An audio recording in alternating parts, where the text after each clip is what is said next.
It's an 87-degree evening at Ralph Johnson Field as your Speedway Sparkplugs take on undefeated Triton Central 4-0 on the season. Thank you for joining us. It's a Speedway Sports Network on SCTV, and I'm Landon Kleindorfer.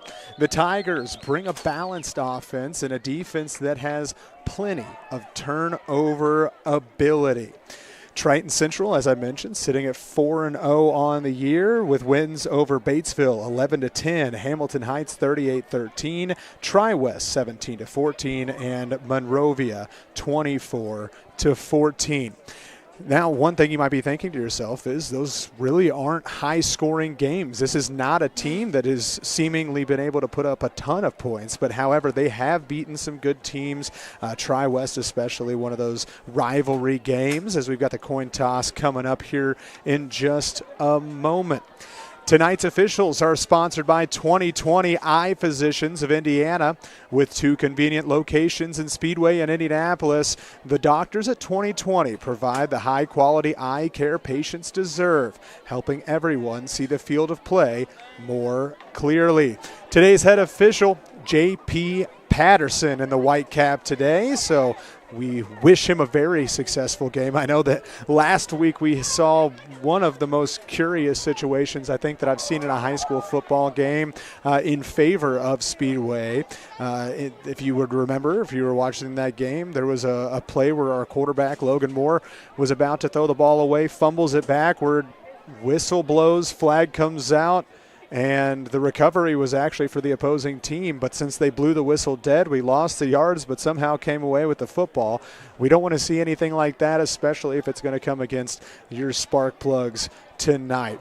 We're going to talk about the starting lineup for Speedway today. Your wide receivers in the starting lineup, a 6-foot senior, Lucas DeVault, as well as a 6'2" junior in Mazid Ashola, as it looks like the Sparkplugs will be receiving in this game. Sparkplugs have won the coin toss, will receive the ball. Triton Central will defend the south end zone. Very curious situation. Normally, a lot of times, especially in the middle of the season, you elect to defer. But we're excited to share that our Speedway High School cheerleaders hosted a cheer clinic have deferred multiple times so far this season. It seems like they've started with the football in that second half just about every single time. But getting back into that starting lineup, a tight end, it's going to be Vincent Simpson, the 5'9" senior. Your offensive lineman, your hogs down low, the 6'1". It's Gage Biswinger. Left guard, 6-foot senior Dawson Ott. Your center, 6-foot senior Sam Goodman. At right guard, 6-foot senior as well in Luke McGlone. Right tackle, he is 5'9", not the 6-foot senior, 5'9" senior Corey Midget. And your final wide receiver in the lineup, 5'7" senior Neymahar. At running back, it's going to be the 6-foot sophomore Amari Forbes in the starting lineup today. Many times we're seeing Mamadou Diallo. He's averaging 53.8 yards per game with 2 touchdowns. Amari Forbes comes into the starting lineup, 23 yards per game and a touchdown to his name so far this season. So the sophomore going to get some extra carries possibly today. Your quarterback is going to be number 4, the 6'4" junior Logan Moore, coming in back into the starting lineup. Did not start last week, but played most of the game, including a huge 80-yard touchdown pass that tied the ball game back up 14-14. As we're just about ready for kickoff, and it's going to be your same typical 2 returning for the Sparkplugs, Lucas DeVault, Mazid Ashola. And as I've mentioned every single week, Ashola, dangerous return man, but they're just going to pooch this as it bounces just short of the 20. It's going to be picked up by Har. He will try to extend it. He's running backwards. He's tackled, and he'll probably be marked down around the 6-yard line. Brought down by number 36. Make it the 7. Brown. Maybe not. Looks like they're given a very favorable spot there. So it's going to be the 10-yard line for your Sparkplugs. Not great field position, but we'll see what the offense can do. Like I mentioned, a lot of low-scoring games so far this season for the Tigers from Triton Central. So we'll see if the defense prevails here with 90 yards between Speedway and Pay Dirt. Moore starts in the shotgun with Forbes behind him. He'll fake the handoff. He's booting out to the right side, overthrows, and that one was in dangerous territory. Devin Gerganis was right there, the senior, 5'11" for the Tigers, able to get a hand on it, but couldn't bring it back down. So as we get into this game, it's one pass incomplete so far here for Moore. As I mentioned, the turnovers for Triton Central, 6 of those so far this season, 4 interceptions, 2 fumbles. Moore dropping back to pass this time, looking downfield, and throws that one short of the intended receiver. Moore's pass incomplete to Vincent Simpson. And that time it was number 11, Vincent Simpson, the senior tight end. And that's going to bring up 3rd down and 10. Mind you, last week, Speedway went 3 and out. They punted it away. The punt was muffed and recovered by the Sparkplugs, and that led to the touchdown to open up the game. Speedway really hung tough, I should say, in that first half, last week. Moore back to pass again. It's going to be a screen play, trying to kick it back inside and find some space, but nothing going that time. Tackled down at the line of scrimmage, and that is going to be a 3 and out as Lucas DeVault couldn't find any extra space, and the Tigers are going to force an early punt here in quarter number 1. Speedway out the punt for the Sparkplug, number 24, Joey Havlin. Back deep for the Tigers, number 8, Braden Whitlow. Braden Whitlow, the senior, back to return.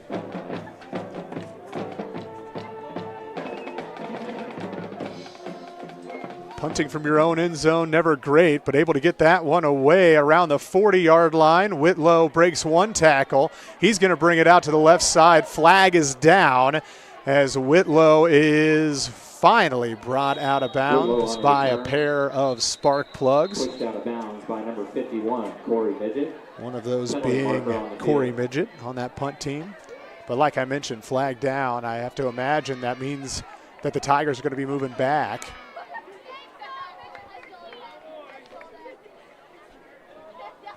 Wait for the call.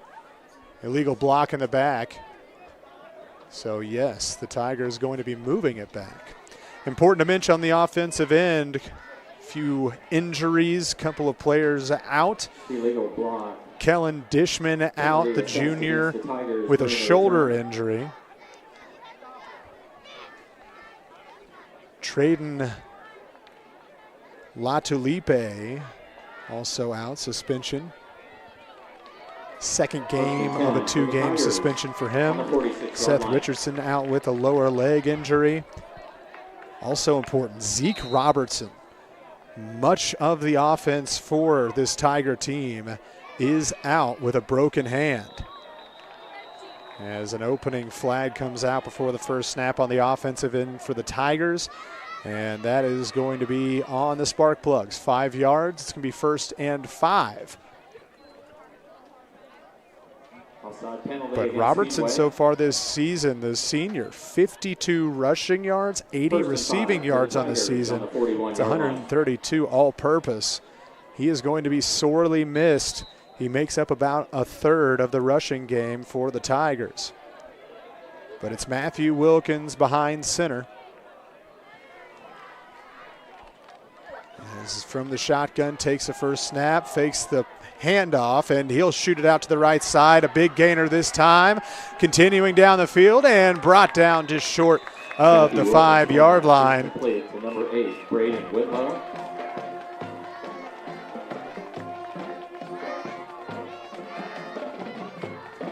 And that's Braden Whitlow.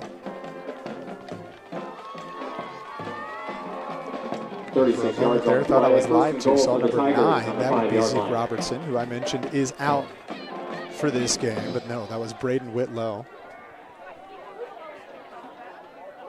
Second play of the drive, already to the 6-yard line, and a penalty flag. False start this time. So it'll be first and goal from the 10. False start. Penalty against the Tigers.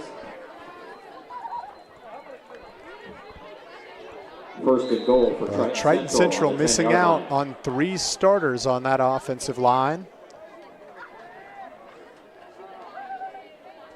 Could mean good things hopefully here for the Sparkplugs, as this time it's handed off, and that is going to go for a couple. Greg Brown on the carry. Tackle made by a whole set of Sparkplugs. Brown with the carry that time. Gain of 1 on the play. He is most of the scoring offense for this Tiger team. 5 touchdowns on top of those 90 yards per game.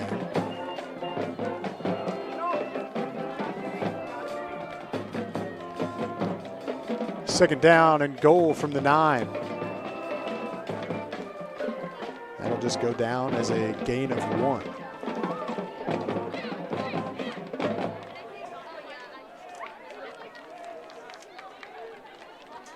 This time handing it off for Brown again. Brown gets hammered, but he gets past the 5-yard line down to the 2, and that's going to bring down third down and goal from just the 2-yard line.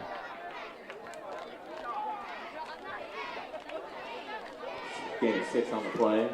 6-yard Third down gain. and goal for the Tigers on the 3-yard line. But Brown had to pay for it.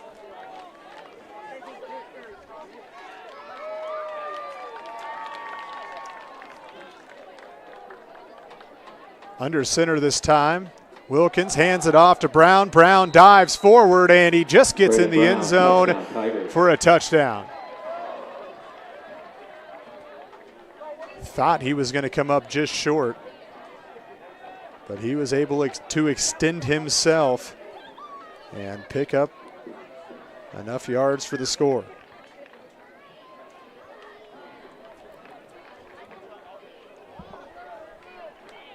Opening drive score for the Tigers as we await the PAT.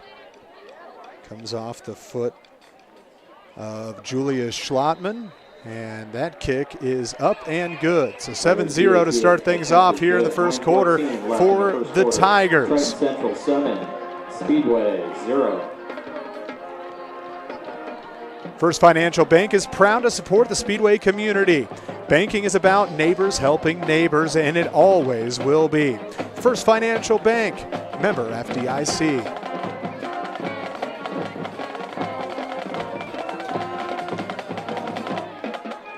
So a huge run play on the first play of the drive for the Tigers. Gets them inside the 10-yard line, and then just a few rushes later, it's a score. We'll see if Speedway can respond this time. The start, they're going to need a good return this time. It's a good strategy from the Tigers, knowing what they've probably seen on the special teams end for the Sparkplugs this season. Both DeVault as well as Ashola have been dynamic runners in open space so far this season. That time they went to Har, and he went backward. You've got Har on one side, Forbes on the other.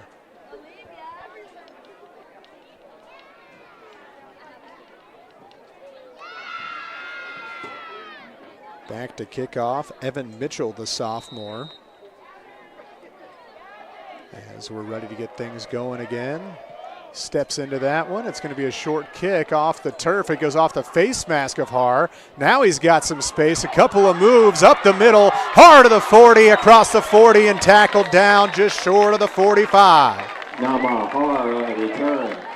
Tackle made. Talk about a makeup play that time, as he was tackled down at the 10-yard line the first time. That time comes off the face mask, maybe using a little bit of that confusion off the broken play, and he is able to get a big return, and it's almost across midfield. On the 44-yard line. Much better situation here for the Sparkplugs. Diallo in this time as the lead back. He is lined up left of Moore. Moore takes the shotgun snap, gives it to Diallo, looking for some space. A nice spin and tackled down at the 49-yard line after a huge hit.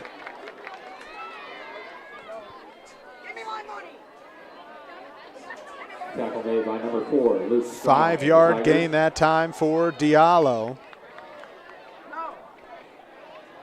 Gain of 5 on the play. Diallo comes out of the game. On the 49-yard line. Forbes is back in.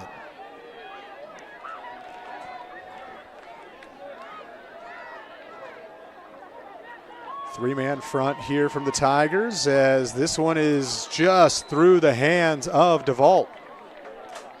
Looked like a nice setup there. Had some blockers in front. Would have likely been able to get those 5 yards at minimum.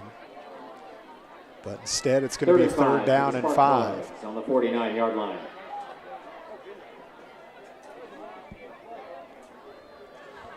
Forbes still in. Sox over in the slot on the far side. Har on the short side. Har goes in motion.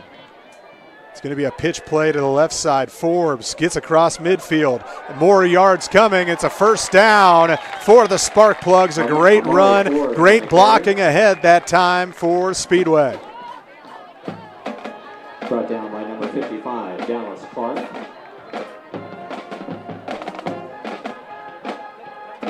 Good rush that time for Forbes. So Diallo starts with a little bit of contact at the line of scrimmage. He was able to take it for 5. That time Forbes had to shake a couple of defenders, and he made it a nice game. 42-yard line.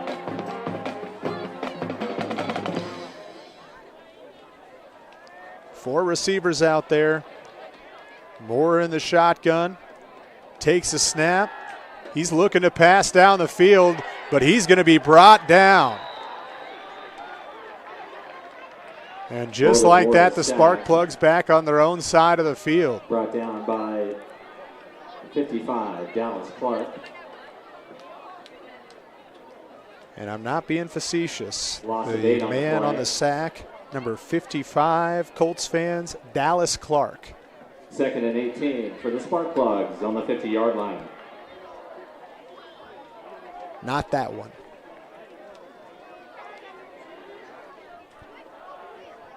Second down and very long this time from the 50.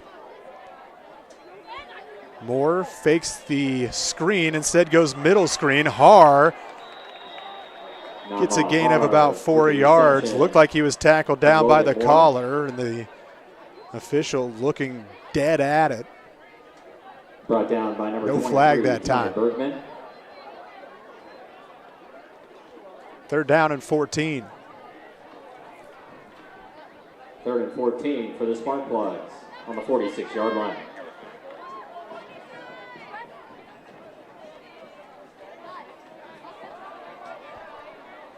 Moore, Forbes to his left.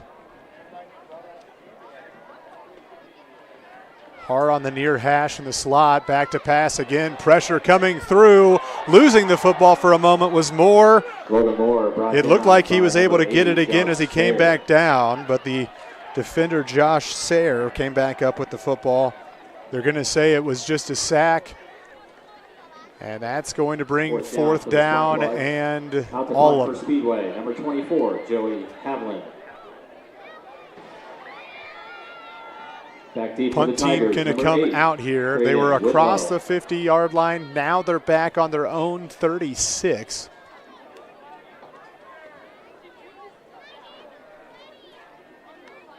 The punt is a high one, and that will bounce across the 40-yard line, continues to get a Speedway roll. And that has been the punting game for the Sparkplugs so far this season. Has been a lot of Speedway bounces working out for the Plugs.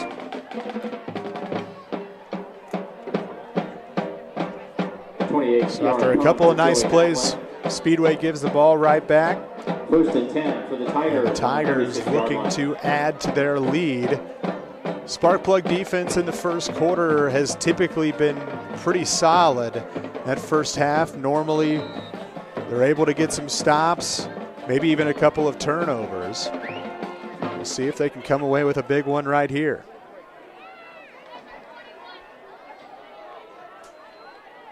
Back to pass this time, and just at the line to gain, taken forward for an extra 4 yards by Dylan Showalter, the sophomore. Dylan Showalter. I have to imagine with Zeke Robertson being out, this is going to be sort of a platoon receiver game First and 10 for the Tigers on the 50-yard for the line. Tigers. But it is a first down right at the 50-yard line. Wilkins this time takes the snap, hands this one off, rushing off the left side, and it's going to be a tackle for loss. 4 Sparkplugs in on that play. Brought down by number 3, Mazu Deshola. Loss of 2 on the play. Just 4.5 minutes to go here in this first quarter. For the Tigers on the 48-yard line.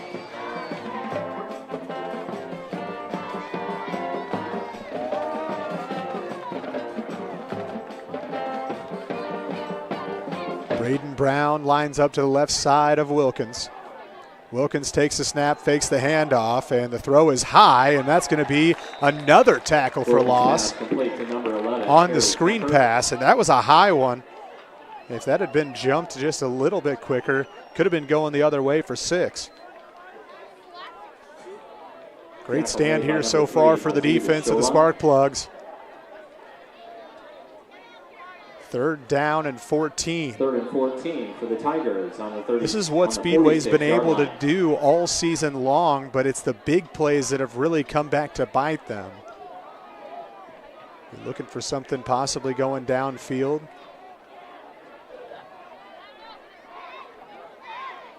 Wilkins, high snap, pitches off to the left side, and a flag going to come in here from the officials.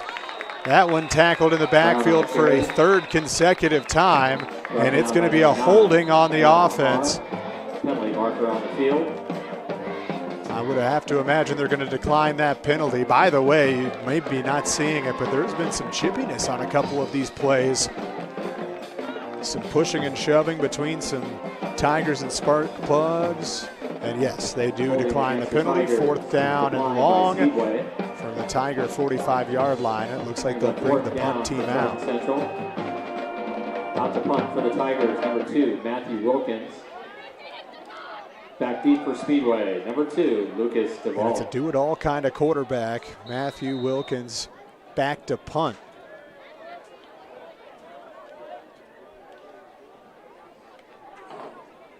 Wilkins steps into this one. High punt. My goodness. And it's going to take a bounce and go out of bounds just short. Yeah, they call it the 15-yard line. Obviously, it's where it crosses that white line. From our angle, it looked like it was down at about the 11. But either way, a really nice punt from the quarterback. Tigers punt travels out of bounds on the 15-yard line. Important to mention, though, he takes about 3 steps to kick that away. If you get enough pressure, I'd say that punt's blockable. Had sort of a Tom Brady pooch punt look to it. Forbes in the backfield lined up behind Moore. Moore hands it off to Forbes going up the right side. He's got some space and some blockers, and he'll be taken out of bounds. It's going to be a 7-yard gain.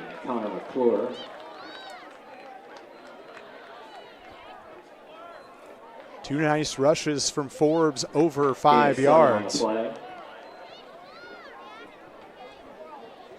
and 3 for the Sparkplugs on the 22-yard line. That'll bring up 2nd down and 3.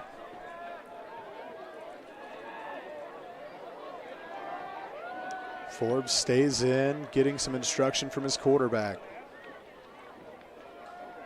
Moore Hands this one off going to the left side, and that gets about 2. Azita Shola with the carry. Shola came through in motion. A little bit of trickery there from Speedway as Shola comes back out of the game. Gain of 2 on the play. 3rd and 1 for Speedway on the 24-yard line. He'll be replaced from the bigger body. Mason Bowman, 6-foot sophomore, comes back in. Forbes stays in here for 3rd down and 1.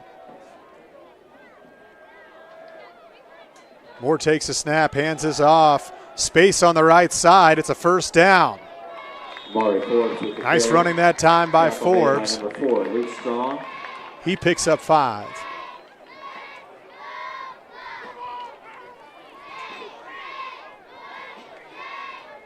Gain of 5 on 1st and 10 from the 29-yard line here for the Sparkplugs. Offense has been able to move the ball a little bit, just needs to be more consistent. Diallo's in.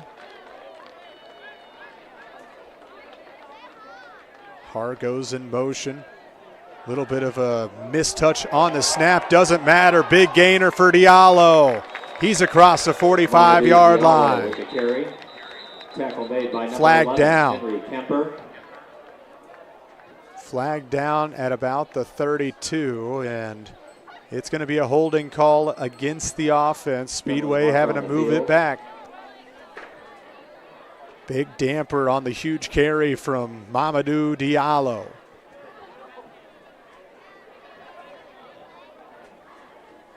Holding penalty assessed against Speedway. It still is 1st down. That is a penalty from the spot of the foul, so it's going to be 1st down and 17. 1st down and 17 yards to go for the Sparkplugs on the 22-yard line.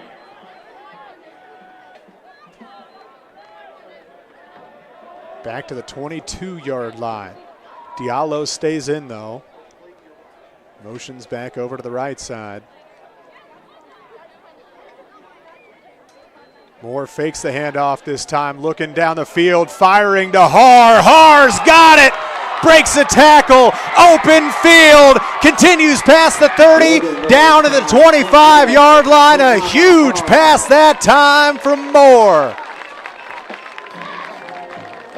Tackle made by number 24, Cooper Har was hauling down the field, and a nice spin as soon as he caught it, opened up the field.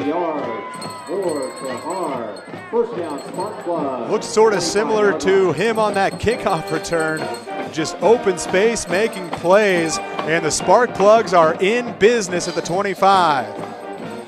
Har comes in motion right to left. Moore takes a snap, gives it to Diallo, who is tackled in the backfield for a loss of 5. Mamadou Diallo with the carry. Pushed out of bounds. You see the hands up there from Gerganis. Like I mentioned, chippiness so far in this game. Already one player suspended for the Tigers 2nd and 15 from fighting. The Sparkplugs on the 30-yard line. Latulape, the offensive lineman, out for his 2nd game. Missed last week as well, that game against Monrovia. Forbes is in, back to passes. Moore looking toward the middle of the field. Sidearm throw, it's caught. It's DeVault. Logan Moore's pass is complete. 3 yards short of the line to gain. Brought down by but a big throw that time for the Sparkplugs, but a penalty flag down. And again, that is going to be against Speedway. Penalty marker on the field, holding against Speedway. Holding is the call. So you can wipe off what was a 12-yard gain. And instead is a 10-yard loss.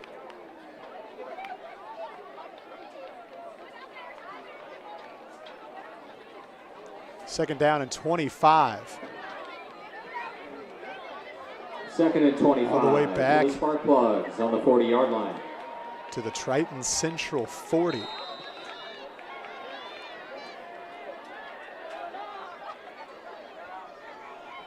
Forbes stays in. Miles Cessna, bottom of your screen, a bunch up at the top of the screen, and they're just going to let the clock run out this time. End of the first quarter. And so 7-0 the score here at the end of the first quarter. Looked like Speedway was just moving down the field. Another big pass. But instead, we're going to be looking at 2nd down and 25 from the other 40 as we'll swap things around.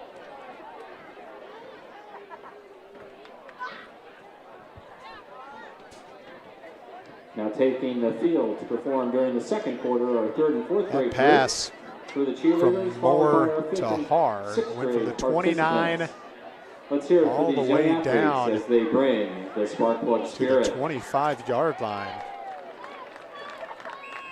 Basically just completely flipping the field.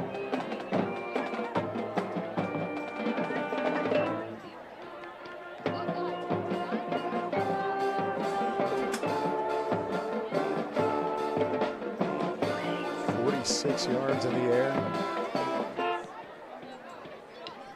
I believe that was only the 3rd completion for Moore. Hasn't passed a ton, taken a lot of pressure so far. Interested to see if the rushing game continues to show some strides. It seems like a lot of times in that first quarter, if the run game's not successful, they'll go away from it. Would like to see that 1-2 punch of Diallo and Forbes get things going in this game. Although it is 2nd down and very long, a running attempt, not a bad idea right here. You know that the Tigers are expecting you to pick up some chunks right here. A simple run play could do some good. 3-down linemen here. It's 3-4. Back to pass is Moore. Moore finding some running space over to the right side. He'll finally fire, and that is to nobody. I believe the intended receiver was Miles Cessna. To Miles Cessna.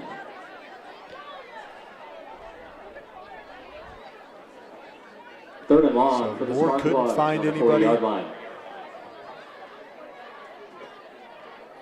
Pressure came through a little bit that time, but the pocket looked pretty good. Moore does have the ability to take off.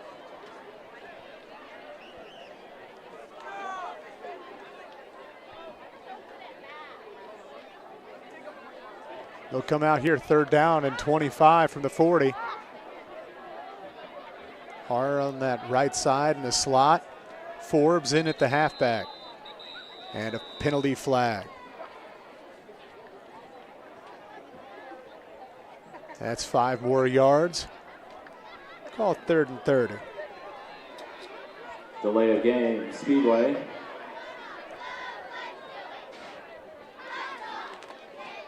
Third down and long for the Sparkplugs on the 45-yard line. Early goings of the second quarter. Just 8 seconds into the second quarter, but still only a 7-0 ball game. Showing pressure this time are the Tigers. They drop everybody out. It's going to be a pitch to the left side. Forbes takes some contact and gains a couple extra. He's down back at the 40-yard line. Tackle made by number 80, Josh. 5-yard gain, but the punt team likely going to come out here. He's a 4th down for the Sparkplugs. Out to punt for Speedway, number 24, Joey Havlin. Forbes so far in the game, 4 carries for 5 or more yards. Number 8, Braden Whitlow, back deep for Obviously the Tigers. Not exactly what they needed in a situation where it's 3rd down and 30. But the punt team comes out. This one sent away. Looks like a good one.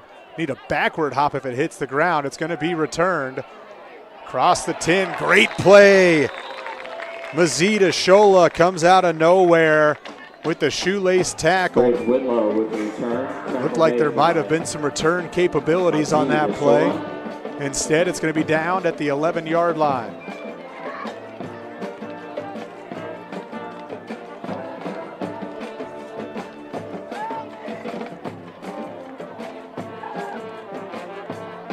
First and 10. Speedway Lions Club is a proud partner and supporter of the town of Speedway and Speedway schools. The club meets on the second and fourth Wednesday of each month at 6 p.m. in the Speedway Municipal Center. More information about the club and about joining the club is available via email at speedwaylions@gmail.com.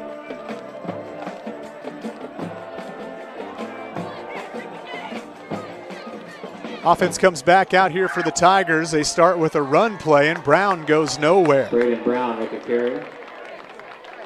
I think that might be the fourth consecutive play that this defense has either gotten a tackle for a loss or a tackle right back down at the line of scrimmage. No gain on the play. So maybe showing some signs of missing 3 starting linemen for the Tigers.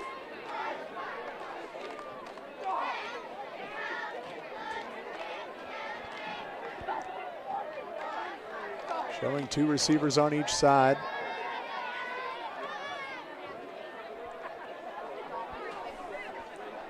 Wilkins back to pass this time. Looks over toward his right. Can't find his receiver. Holding possible as a nice throw right side, but incomplete.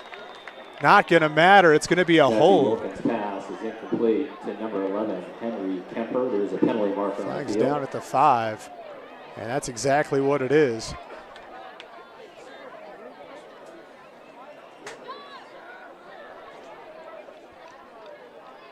It's a really nice job recovering outside the pocket for Wilkins. Got out.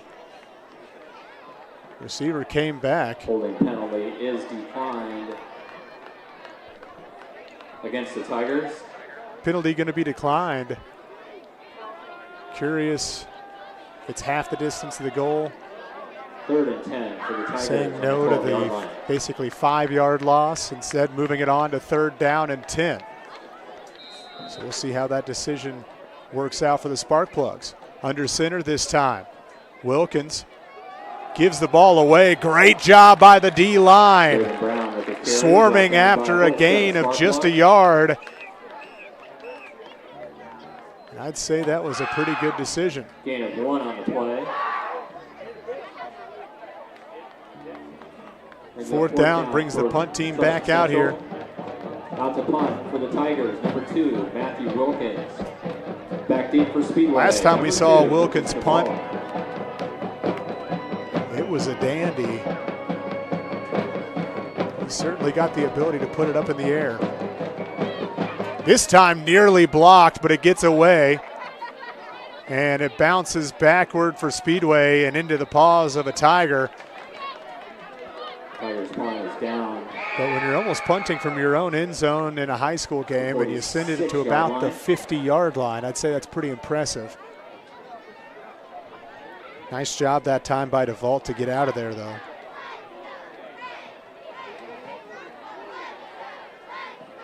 First and 10 for the Sparkplugs on the 46-yard line.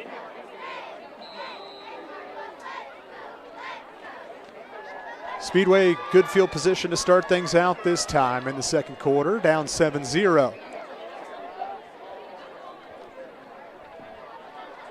Diallo in the backfield. 3 receivers over here, bottom of your screen. As the handoff, Diallo trucking forward, had contact right at the line of scrimmage, still able to scrape 3 yards. Brought down by number 80, Josh Sayre.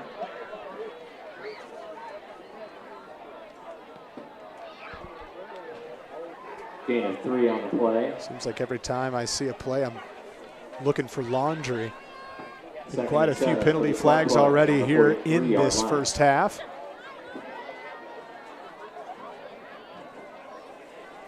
Diallo stays in on this possession. 2nd down and 7. 4-man front this time. Diallo gets the handoff, and he will barely get across the line of scrimmage. Called a gain of 1. Rare sight that time. A lot of times it's been 3 down linemen. Triton Dunbar with the stop for the Tigers. That time they show 4 and they show pressure. And it gets straight through the offensive line for the Sparkplugs. Not quite as much movement. 3rd and 6 for Speedway on the 42-yard line.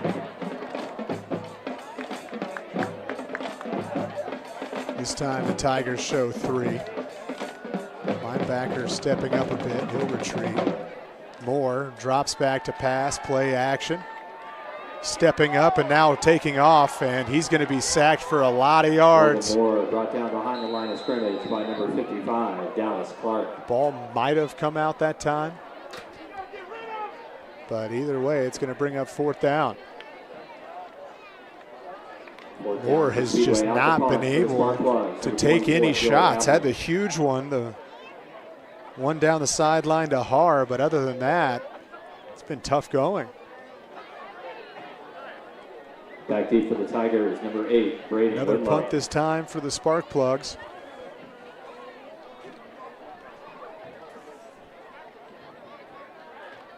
Snap away, blocker coming, and he smokes the punter. The flag comes out. Punt comes up short. It does come across the 30-yard line. He is still down. That was a huge hit. Joey Havlin's punt. Down on the 27-yard line. There's a penalty marker on the field. Not sure if in high school they have a roughing versus running into call, or if it's all roughing. I believe it's going to be an automatic first down is what the signal was. Yes, personal foul as they ran into the kicker that time. So new life for the offense of Speedway. Personal foul running into the and that's why personal fouls are automatic first downs, because that would not have been. Be 1st and 10 from the 41-yard line for Speedway. 41-yard line.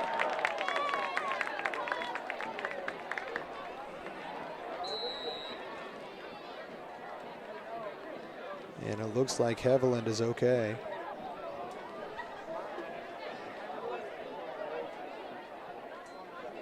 Moore pitches it forward. That should be an incomplete pass. Ashola took it in front. Ashola with the carry. And they don't blow it dead. It ends up being a gain of 1 for Speedway. Brought down by Devin Verganis. Saw that play earlier as Ashola took it. 2nd and 9 for Speedway on the 40-yard line. Couldn't quite get a handle on it right off the rip. As soon as it hit the ground, should have been blown dead. Said it's going to be 2nd down and 9.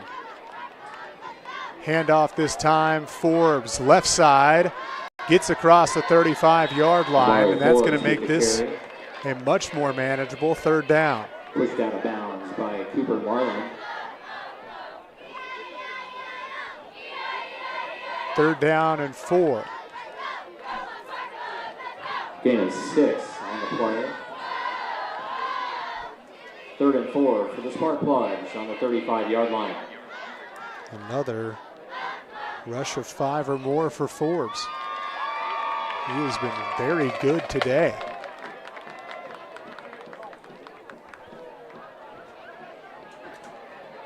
Moore hands it off. Forbes up the middle, finds some space. That's going to be close. Forbes on the carry.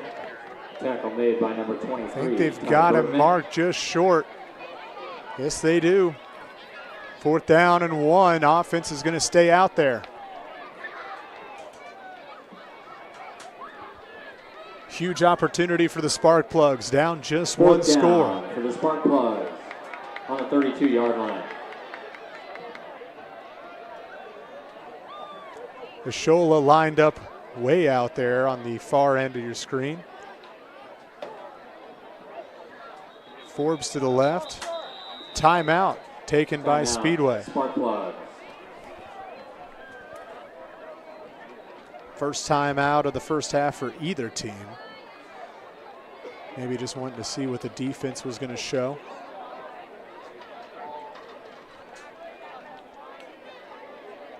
Now, of course, you have an opportunity. You know what the defense is showing. You can come out in the same formation but run a different play.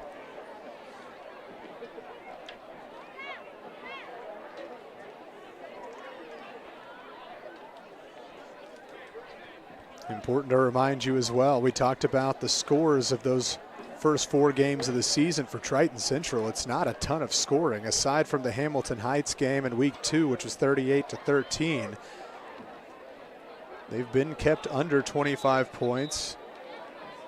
11-10 in week 1 against Batesville, 17-14 in that Tri-West game. A little bit more scoring in week 4 against Monrovia, 24 points scored in that one.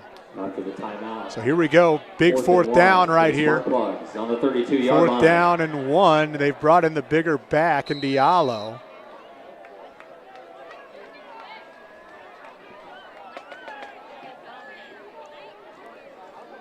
Heavy box here, handing it off. Diallo across, gets it to the 30-yard line. That's going to be a first down for the Sparkplugs. Diallo on the carry, brought down by 55, Dallas Clark. Didn't get much, didn't need much to get that one. Gain of 2 on the play. First down, Sparkplugs on the 30-yard line. Diallo comes through. We're under 5.5 minutes to go in the second quarter. And a reminder, the Tigers get the ball to open up the second half, so scoring a must here for the Sparkplugs.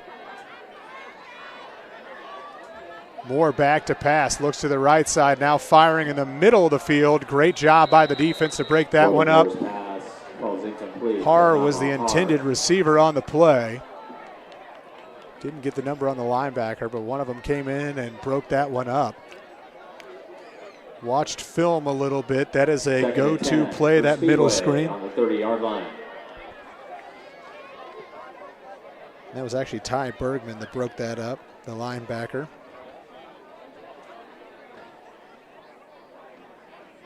Three receivers right side. Diallo in the game next to Moore as he takes the snap, hands this off to Diallo. Diallo pokes through, takes 3 Tigers with him, and falls forward for a couple extra. It's a gain of 3. With the tackle for the Tigers.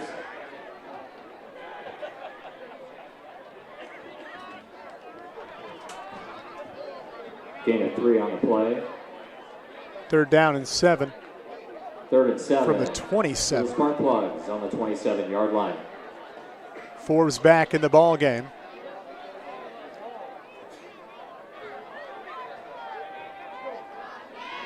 Moore takes a snap, back to pass, looks at Harr, instead fires right side. That is going to be caught, trying to stretch forward for the first down. Looks like they might give it to him. Yes, they do. Mason Bowman with a great snag and reached forward, got the first down. How about the Sparkplugs continuing to move the sticks? Gain on the play. 1st and 10, Sparkplugs on the 20-yard line.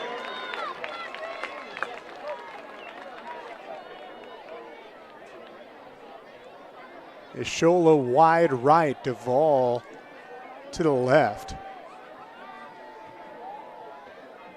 Forbes in the backfield here for Moore. He will get it. Rushing left side, good blocks up front. Across the 10-yard line goes Forbes. Down by number 4, Luke Strong. How about an 11-yard gain for the sophomore?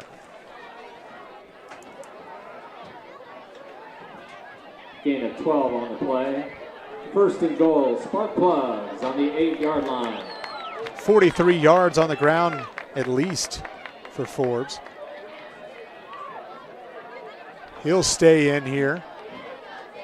Speedway looking for pay dirt. This will be a handoff. Forbes gets to the 5-yard line before he's brought down.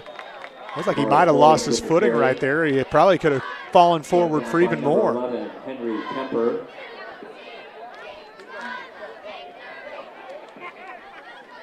A nice start to the goal line drive. 1st and goal, or 2nd and goal for the Second and goal from the 5-yard line. 4-yard gainer that time for Forbes.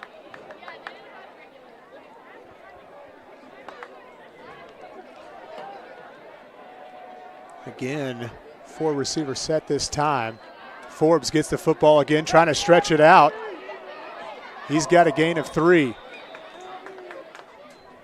Amari Forbes on the carry. Sparkplug's knocking on the door. 3rd down and goal from the 2.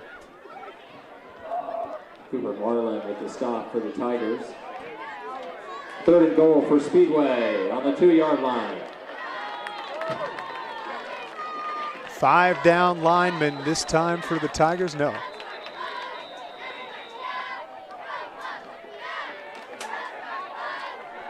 About no down linemen for anybody, because it's going to be a timeout for the Tigers as they try to preserve some clock.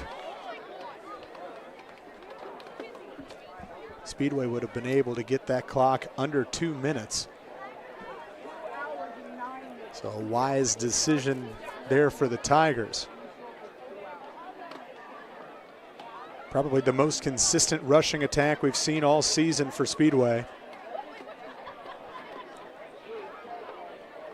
It also helps when the defense is forcing punts. Helps even more when the other team's hitting your punter. A lot of penalty flags so far in this game. That one more than likely the most important.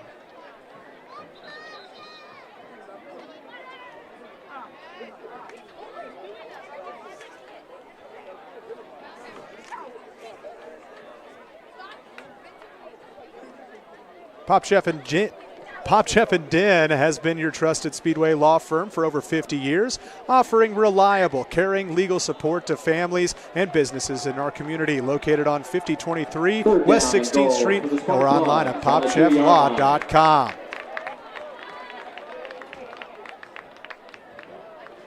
Third down and 2 this time for the Sparkplugs.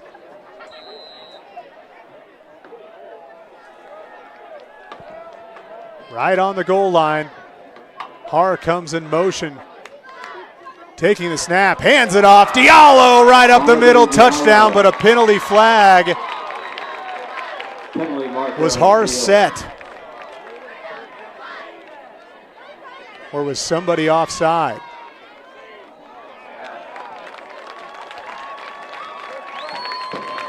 Penalty goes against the Tigers. It's a touchdown for the Sparkplugs. Mamadou Diallo.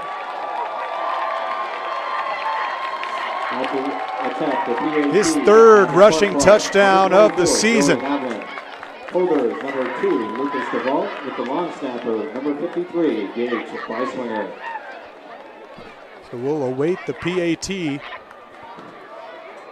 if this game's tied up.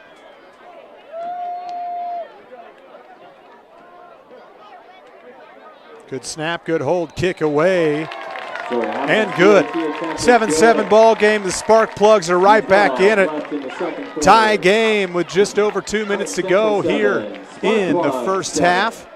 Tigers used 1 timeout wisely. They've still got over 2 minutes in this late attempt to try to get a second score. They've still got 2 timeouts to work with.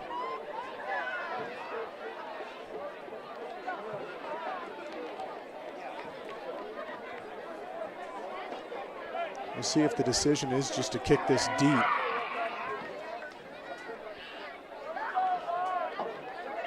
We've already seen the Tigers' strategy on the kicking game.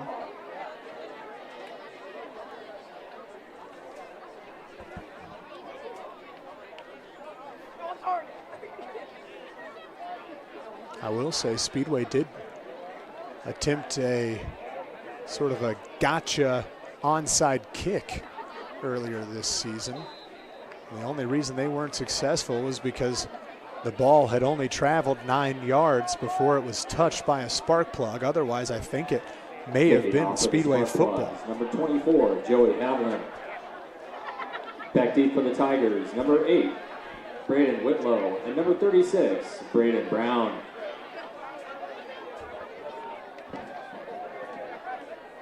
Brown is back there along with Whitlow.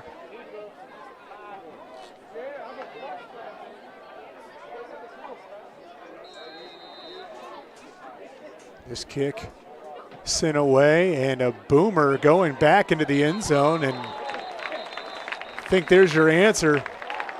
Big leg that time. Speedway. That one wasn't just a touchback. That was nearly out the back of the end zone.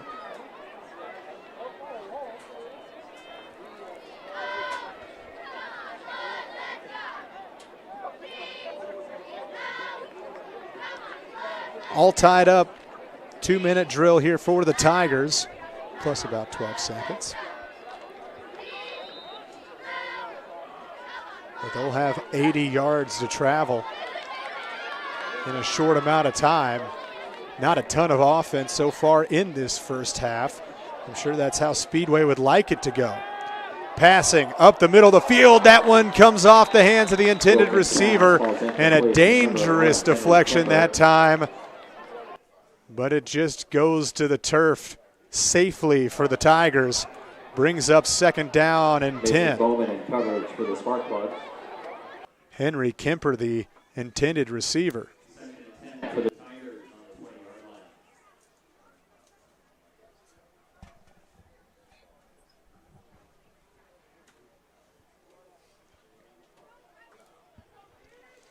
Aside from one explosive play here from the Tigers, it has been a quiet offensive day for this Triton Central team. Wilkins takes a snap, rushes over toward the left side, and he's just going to take off. Breaks one tackle and then goes out of bounds. Thought I might have seen a flag down on the field, not sure. Matthew Wilkins with this scramble. There was something yellow on the field. Guess it wasn't a penalty flag. Maybe. Yes, it was. Penalty marker on the field. Illegal shift for the Tigers. Big penalty that time. Already 3rd down, still 2 minutes on the clock. Illegal shift against the Tigers. Wouldn't be shocked if they don't just try to run the ball and get out of this half, because 2nd down.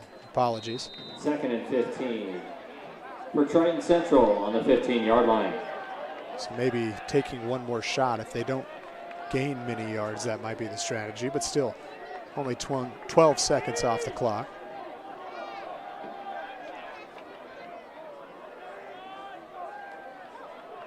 Wilkins takes a snap, passes quickly out right. Nobody out there for the Sparkplugs, but a great job in the open field with the tackle.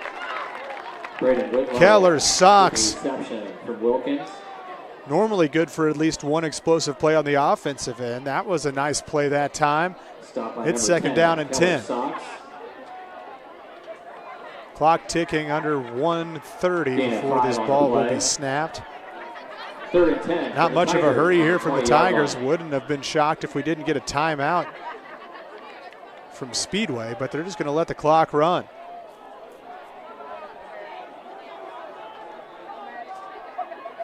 Third down and 10. Wilkins back to pass. Steps up. Pressure coming. He's able to avert a couple. He throws it down the field and just gets it out of bounds. Clock stops with 1:08. Incomplete. Number 8, Braden Whitlow. Great job by the defense that time. 4th down and 10. Another big stop from the Speedway defense. 4th down for the Tigers. Back to punt for Triton Central. Number 2, Matthew Wilkins. It's your 4-0 Tigers taking on your 0-4 Sparkplugs, hungry for that first win. Well, this is going to be huge if they can go in tied or even possibly with the lead. We'll see what they decide to do with this last minute 8 as the kick gets away that time. It's going to be caught at about the 50-yard line. Fair caught, that is, by Mazid Ashola. 50 yards, 2 timeouts. Doable. See if they try to push the issue.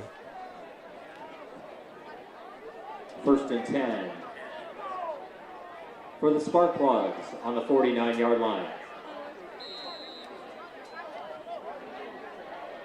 They will have it technically on their own side of the field, 49-yard line.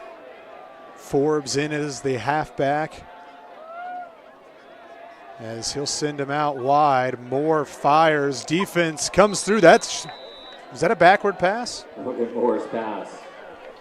Incomplete to number 14, Amari Forbes. I don't know if that was backward or forward. Looked like it was going backwards, but they treat it like it's an incomplete pass. Of course, earlier they had a forward pass that they treated like it was a run play, so I don't know. Second down and 10. 49-yard line. 59 seconds to play left in this first half. Moore drops back to pass. Pressure coming quickly. Able to avert the tackle. Outside the pocket, firing, middle of the field. He caught that. Great catch, middle of the field. I don't know how it got there. I don't know how it was caught, but it's going to be a first down here with 49 seconds. Clock stops momentarily, and not sure if there was a timeout call. I don't know. Speedway kind of taking their time here as they get the ball to the 36-yard line. A couple of substitutions as Moore gets the call.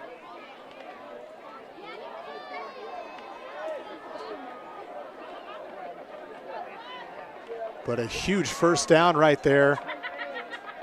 Getting the ball across the 40. Moore back to pass again. More pressure. Steps up in the pocket. Fires middle of the field. Nobody there. Logan Moore's pass is incomplete. Second down and 10 from the 36. Second and 10 for the Sparkplugs on the 36-yard line.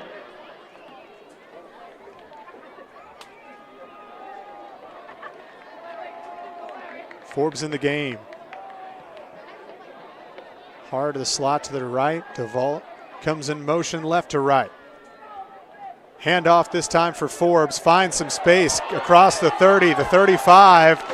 Still trucking forward. Great push there from the Sparkplugs. Continuing on, a first down. Clock stops with 31 seconds.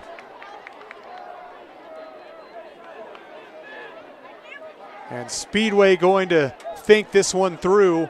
They'll take their second timeout.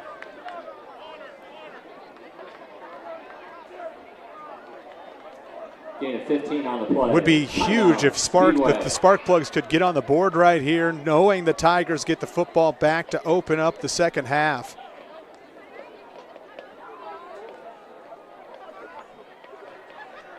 I'm telling you, it's the rush game that's been so successful so far in this game that's completely put it on its head. And it's not just one player. Both Forbes and Diallo have been fantastic when they've been able to have some space, when the offensive line's been able to get some movement. Not to mention, it's also opened up the play action game a little bit. Moore's done much better in this second quarter, moving around the pocket. Had that amazing throw and catch middle of the field for the first down. Really kind of set the stage for where we are right now. 31 seconds, first down and 10 from the 22.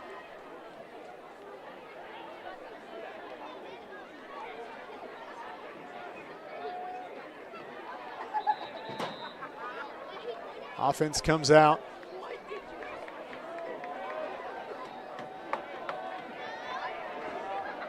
First and 10 for the Sparkplugs on the 21-yard line. Same set as before, but Sox is going to be in the slot on the left side.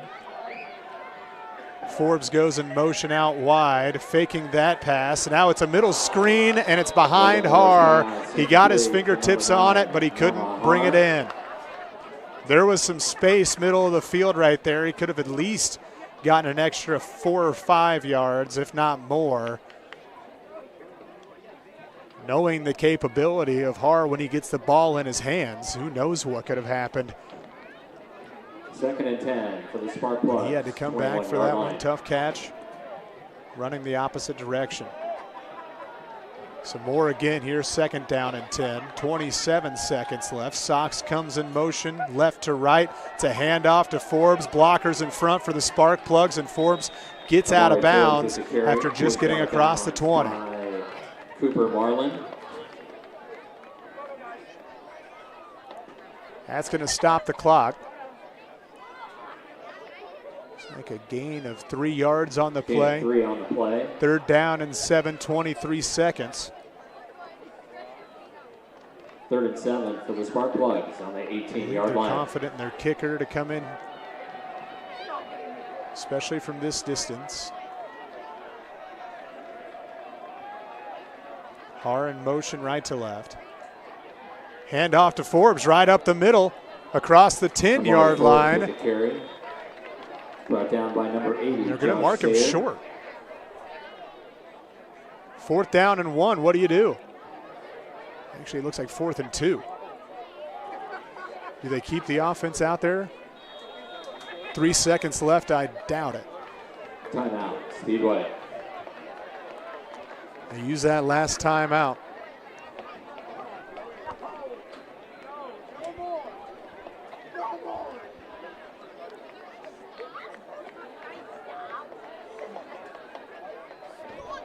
I would imagine a field goal possible. I know last week they brought him out for a much longer field goal, and that one missed.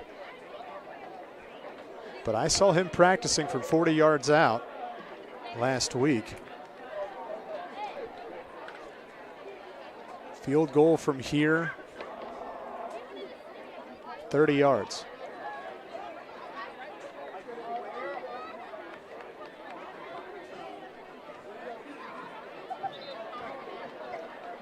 Seven ball game, 3 seconds. Here comes the field goal team. Out for the field goal attempt, number 24, Joey Haviland, holding Lucas Duvall. Haviland comes in, kicking from the 20. It'll be a 30-yard kick. Good snap, good hold. Kick is good. Zeros on the clock for the first half as we head to the second half. Your Sparkplugs leading the undefeated Triton Central Tigers 10-7. Great kick that time. 3-point lead. Tigers will get the ball around the bend. But as we take a break for halftime, enjoy the sights and sounds of the 500 Regiment under the direction of Delaney Rubel. You're watching Sparkplug Football on the Speedway Sports Network on SCTV.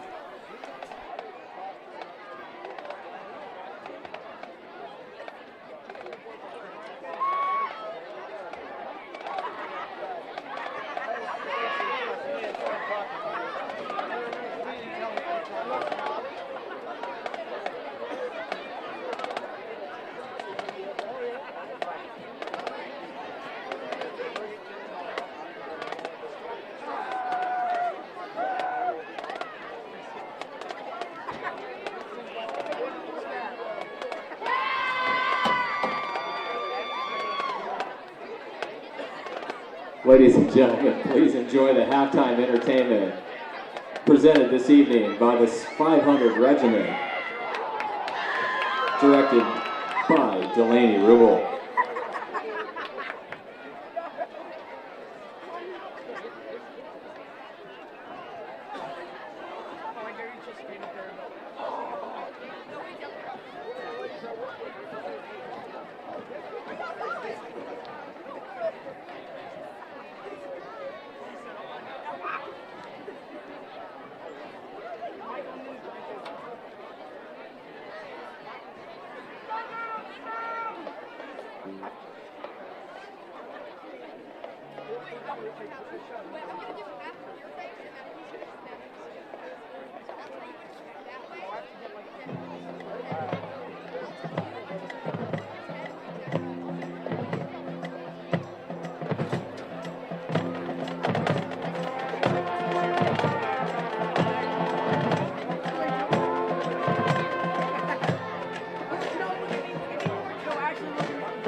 My name is Namahar. I play receiver and cornerback. Yeah, I'm the first person in my family to play sports, like in America in general, because like my family are foreign, like they're not from here. And then my younger brothers, after me, they see me play. Now they're starting to get into sports. Growing up with the guys and playing with them like your whole life, and then getting to play with them. And the small community, everyone is close, like we're all friends and like a big family. We help each other on the field and outside the field, like even in classrooms or like anything, like if they need a ride, like we're all close. Yeah, just enjoying my last season ever getting to play this sport with the boys and the guys that I grew up with. Plan on attending IU Indianapolis, study business marketing at Kelly School of Business. Cherish every moment. Moments will go by fast, and like eventually you'll realize that you don't have much time left. I'm a senior now and I only have a few more weeks and like 6 or 7 games left of the season. Just cherish the moment.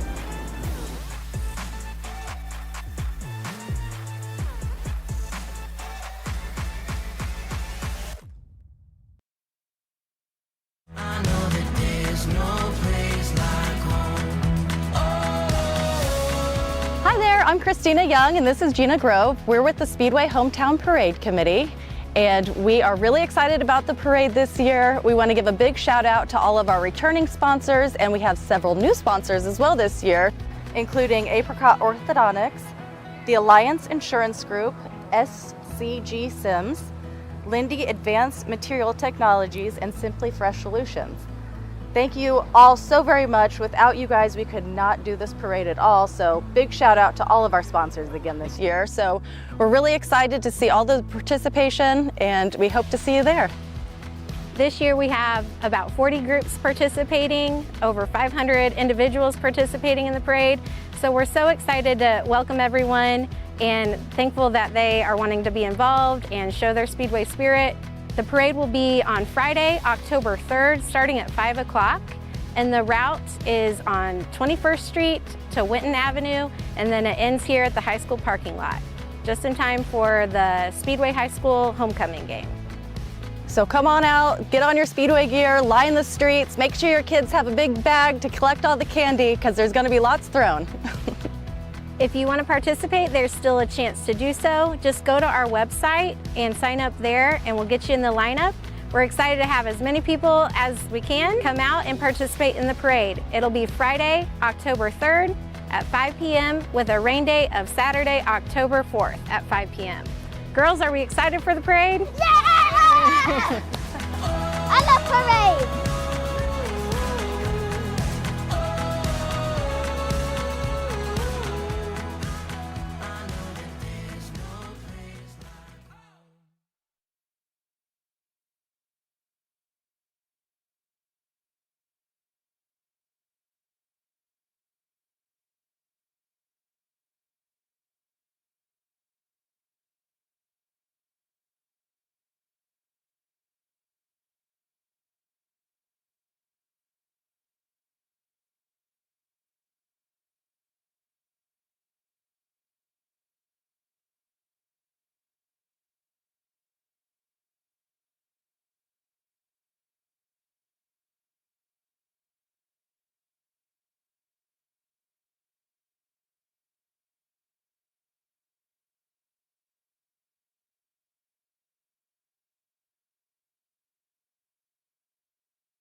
Welcome back to Ralph Johnson Field.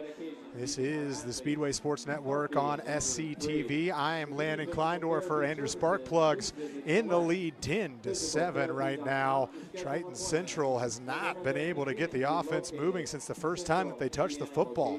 It was one big play down the sideline that got them in range to score that easy touchdown and the first possession for Triton Central. But since then, the defense has looked absolutely fantastic for the Speedway Sparkplugs. On the offensive end, that's where I've really been impressed, and it's because one of my biggest keys every single week has been run the ball, run the ball, run the ball. They have not been as successful. Today, 19 rushes for 86 yards. At Lindy Advanced Material Technologies, we believe young leaders are the future of our company. We proudly sponsor the Speedway High School STEAM Student of the Week. This week, Lindy AMT, along with the Speedway Community Television and Speedway High School Mechanical and Architecture Department, would like to recognize David Dominguez. David has been excellent in his mechanical and architecture class. He has expanded his drafting skills and put immense detail into his drawings. David is creative and inspiring with his drafting, while his attention to detail and attempts to challenge himself have made him stand out amongst his peers. Lindy AMT thanks David for the dedication, curiosity, and willingness to learn. We wish you the best of luck in your future endeavors, from Speedway to space. Lindy Advanced Material Technologies, making the world more productive. Back to the stats in that first half, and we're getting ready. We've got about 2 minutes until the second half kickoff, and Triton Central starts off on the offensive end with a chance to take the lead or tie. But based on the way that the defense plays, I don't know if they're going to be able to move the football. 3 offensive linemen out for Triton Central, as well as their number 1 wide receiver. It has been tough goings on the offensive end. But we were just talking about the rushing game between Diallo and Forbes, mainly Forbes who got the start today. 19 rushes for 86 yards, mainly 13 for 77 from Forbes so far in this game. The passing side, 5 for 13 for more, 79 yards in the game. Lucas DeVault has 15. Bowman's got 7 yards, but it has been Namaha, 57 yards, mainly because of a huge grab down the sideline that really flipped the field and put Speedway in a good position. They did not score on that possession, but it was an absolutely massive play. Speaking of massive plays, I think that one of them that we have to think about was a roughing the punter penalty that gave an automatic first down for Speedway. They were able to get a couple of first downs on that drive, but at the end of the day, they just were not able to capitalize on a couple of those mistakes. That time they did go down to the field, and they were able to run one in. Diallo does have a rushing touchdown to his name, but the field goal was good with no time on the clock there in the first half, and that's how we got here. 10-7, your Sparkplugs leading it, looking for that first win of the season. Also important because it would be the first loss of the year for Triton Central. As we mentioned during the pregame, Batesville, Hamilton Heights, Tri-West, and Monrovia have all fallen victim to the Tigers so far this season.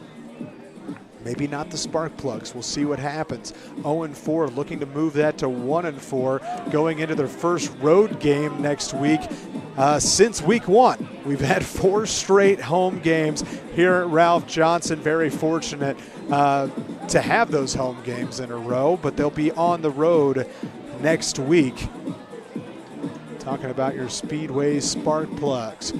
12 minutes showing for the third quarter. Both teams will be coming out here soon, and it'll be a defensive performance that we see first here from Speedway.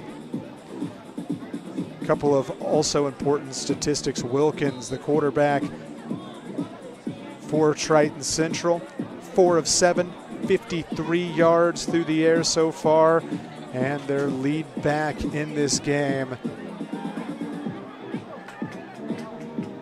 Brown, Braden Brown, that is. 7 rushes, 8 yards. Defensive line doing a fantastic job for the Sparkplugs. Havlin will kick. He was the one who buried the field goal as this one's sent away, and that goes through the end zone. Back-to-back touchbacks for him. If you can do it in high school, it's absolutely huge because you set up shop at the 20-yard line. Obviously, you get up to the pros. They've changed into that dynamic kickoff. Ball now moves to the 35, but still a traditional 20-yard touchback. As the offense comes out here for the Tigers, Brown set up to the left of Wilkins, who drops back to pass, looks over to the side, able to make the completion. 9-yard reception that time, make it 8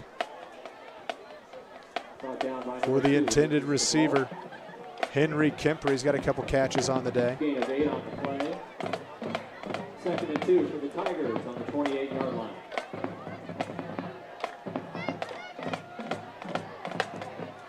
Second down and 2. 28-yard line. Back to pass again. Wilkins having to scramble this time. Goes out left, fires, and finds his man at the 40. Huge hit on the noggin that time, but everybody pops right back up. Tigers out across the 40. Big catch that time for Braden Whitlow.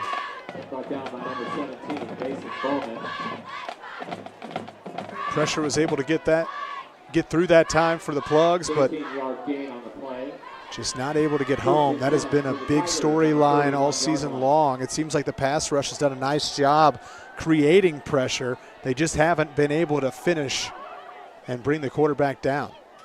Faking to pass that time, screen out to the right side. One move, making a man miss, and then a big hit after a gain of about 5. That was Kemper again. Kemper has so far been the main source of yardage through the air in this game for the Tigers.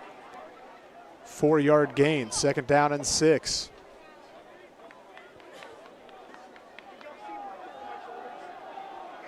Second and 6 for the Tigers on the 45-yard line. Speedway 3-down lineman. Diallo showing pressure on the outside as well. Just a quick pass that time forward. Big hit at the line of scrimmage, but not bringing him down yet. Falling forward, but they're going to say his forward progress was impeded 2 yards short. Where that ball finally rested, it's going to be a gain of 2.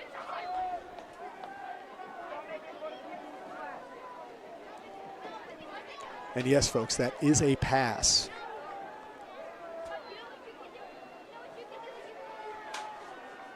Earlier in the game, if you missed the first half, there was a play that was likely marked down as a fumble, but it stayed with the Sparkplug. Should have been an incomplete pass. Here's the snap. Wilkins back to throw, trying to fire deep down the field, and that one dropped. No contact that time, but it seemed like Whitlow was going to be open. He was asking for the flag, but at the end of the day, he dropped down for that pass. I don't know that there was really any grabbing, but it brings up 4th down, and the punt team comes out. So a massive stop for the Sparkplugs. And good one-on-one coverage down the field from these Speedway defensive backs.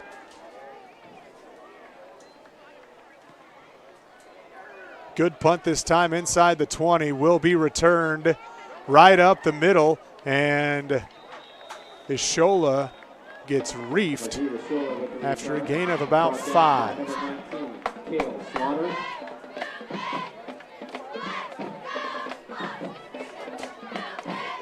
Sparkplugs lead with the football, up by 3, trying to extend it. 1st and 10 from the 24-yard line. 1st and 10 for the Sparkplug on the 24-yard line.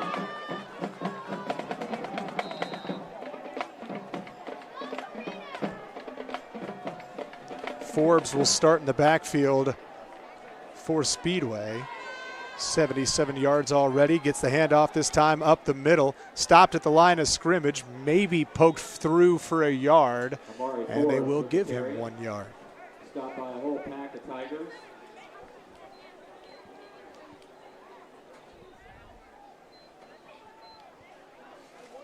Second down.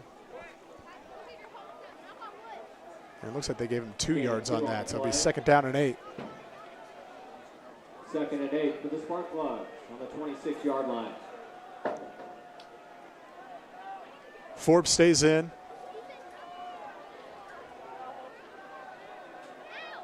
Spreading the field this time. Sox comes in motion. There's that short pass. The sweep out to the right side, doesn't go for anything. Braden Whitlow with the stop for the Tigers. Whitlow made the tackle.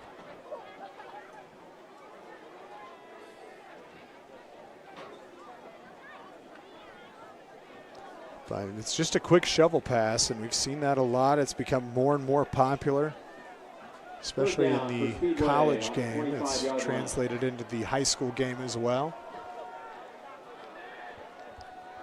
Moore with Forbes to his left. Trips over there as well. More pressure coming. That one deflected off the hands of Forbes, but 2 white jerseys right there as well. Brings up 4th down and 9, and the punt team comes back out. Opportunity that time for Speedway to try and extend their lead, but instead they'll bring the defense back out here to see if they can get a stop. Number 8, Braden Whitlow. Whitlow is back to return. I will say the blocking team has gotten mighty close, even made contact for a penalty, so that'll be something to look out for. This time less pressure. Good punt across the 50. That one bounces, continues to roll past the 40 to the 35-yard line. How about 10 yards extra after that one came down?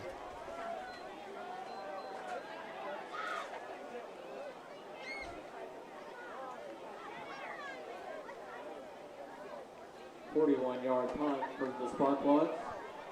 1st and 10 for the Tigers on the 34-yard line. So the Tigers will set up at the 34.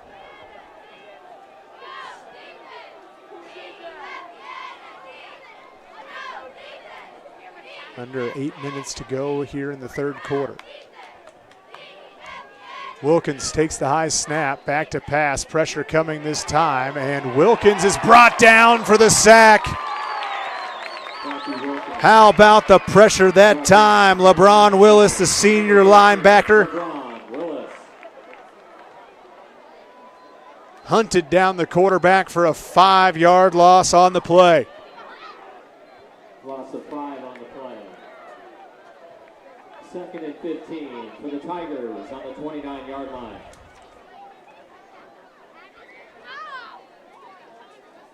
A 5'8" senior would not be denied that time as he was given chase immediately on Wilkins. 2nd down, 15, back to pass again. That one deflected off the hands of the intended receiver, and that time it was Kemper.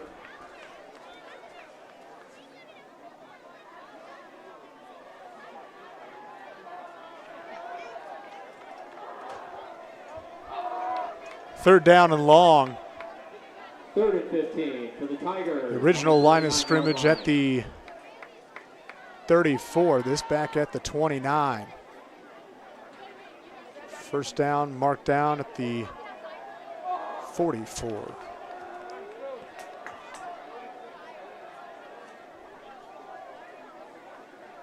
Wilkins from the shotgun, boots off to the left side, now looking middle of the field, and he's got a guy, and that's going to go for a big play across the 50-yard line, now down to the 40, finally dragged down just past the 35, a massive play for the Tigers on 3rd down and long. And those are the plays that Speedway has happily avoided ever since that first drive. First and 10. Just nobody after that boot in the middle of the field. And Kemper just streaking. Tigers new life on this possession. First and 10 from the 34. High snap, handoff, big gain again, down just short of the 10-yard line for Brown. Before that moment, only 7 rushes for 8 yards, a big one that time. That'll change the averages. 3-yard gain on the play. First and 10 for the Tigers. Defense gashed on 2 consecutive plays after what has been a great outing on defense for the Plugs.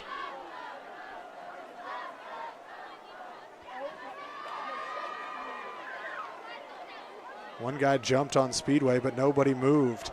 Brown gets the handoff this time, and that's going to go nowhere.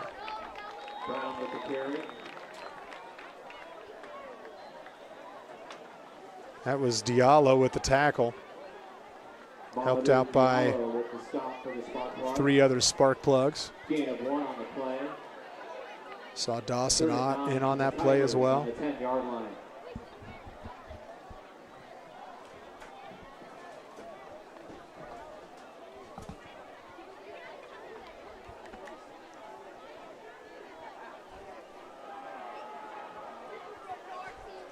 Coming out this time with some extra blockers.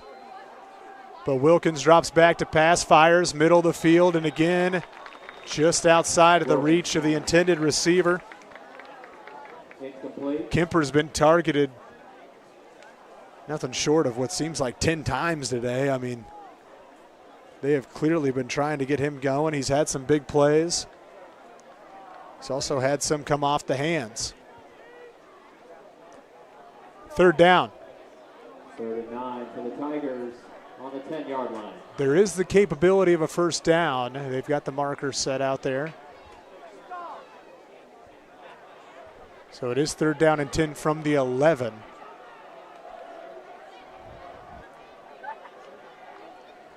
Wilkins looks left on the pass. Pressure coming this time from Speedway. He's having to get outside the pocket, fires for the end zone, caught. Touchdown, Tigers. The pressure was there, just not able to bring the quarterback down.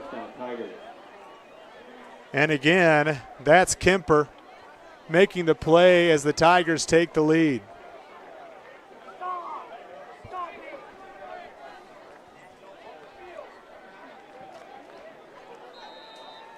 Under 5 minutes left in this 3rd quarter.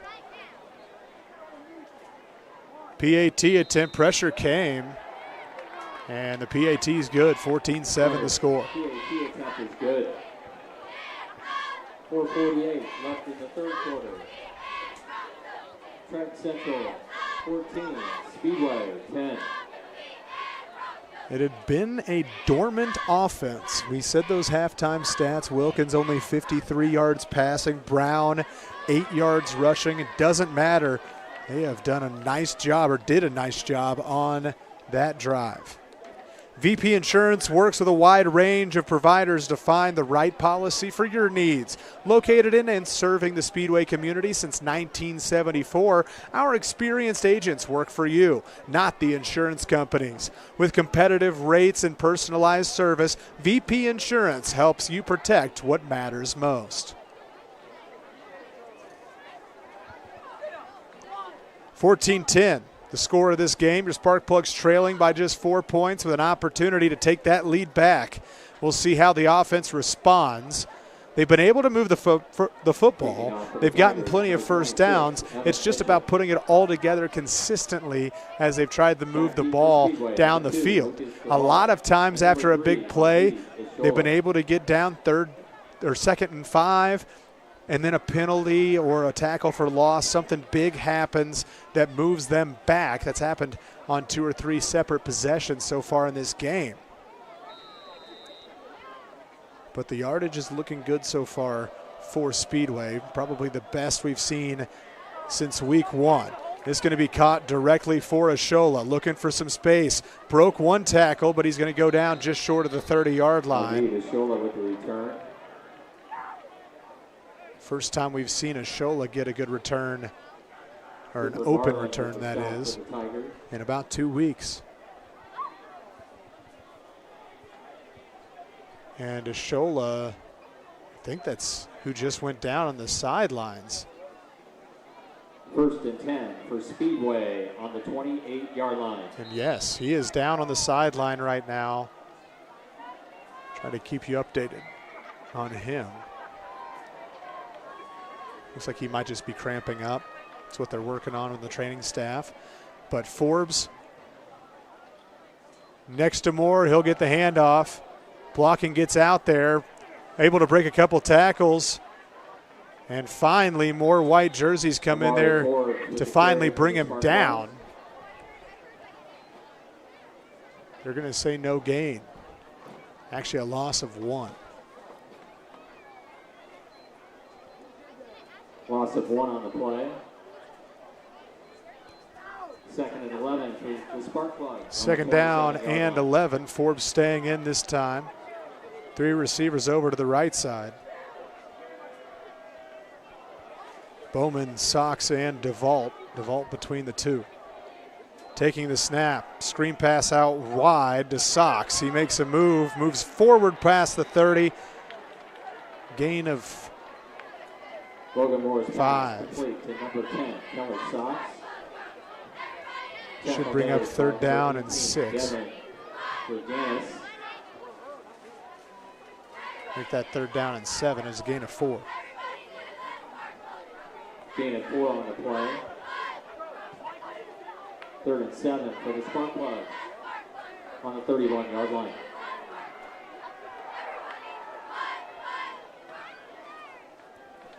Moore takes the snap here, drops back to pass. Pressure comes, trying to evade. Now looking to throw the ball away, and that's exactly what he does. Gets it right to the sideline. That hits the original line of scrimmage, or toward the chain, that is.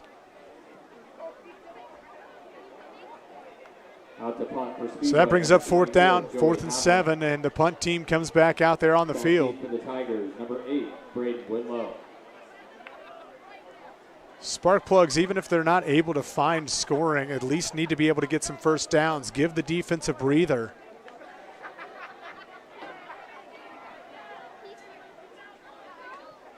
Punt is away down the right side, comes across the 50, and now begins to trickle. Down at the 42. 3 minutes left here in this 3rd quarter. 14-10 our score. Tigers leading over the Sparkplugs.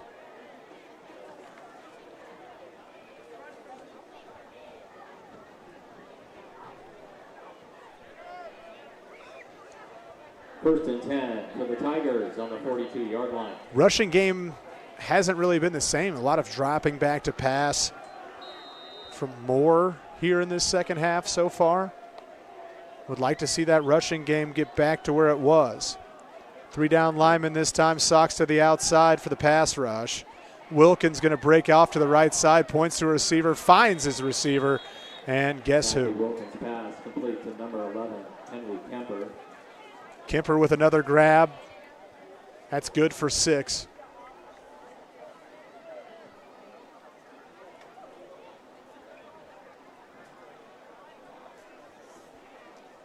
So once again finding success in that short to intermediate range.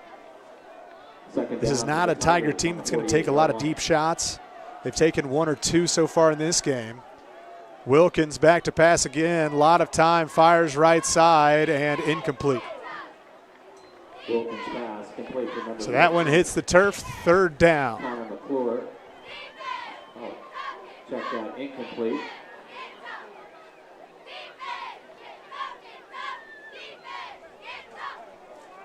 Third and manageable here for the Tigers. We'll see what the defense does. Will they bring some pressure this time? Third and 4. The four-man rush has been able to create the pressure. It's just if maybe that fifth guy can get to Wilkins.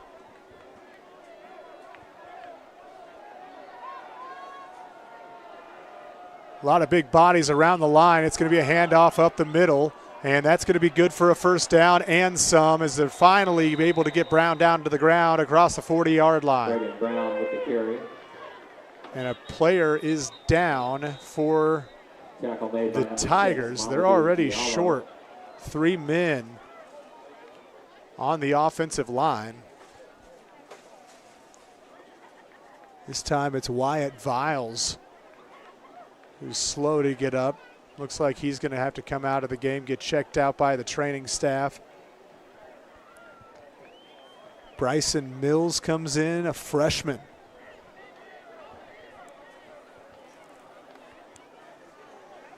So the fourth offensive lineman to come up with an injury for this Triton Central team.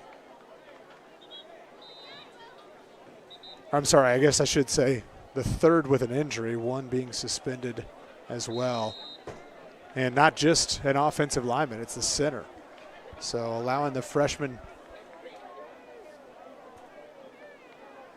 Actually, I had that wrong. They did bring in Bryson Mills, but the new center going to be Grant Kegley, a senior, listed as a tight end. So having to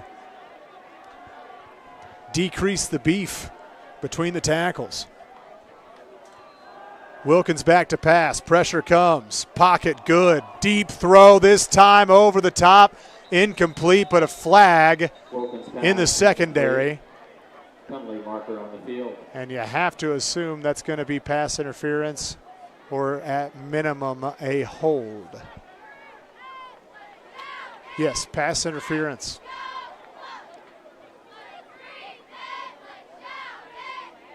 So the Tigers get an automatic first down that time.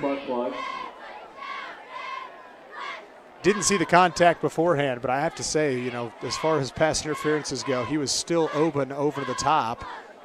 So I don't know where that contact came from. After the penalty, 1st and 10 for the Tigers on the 24-yard line.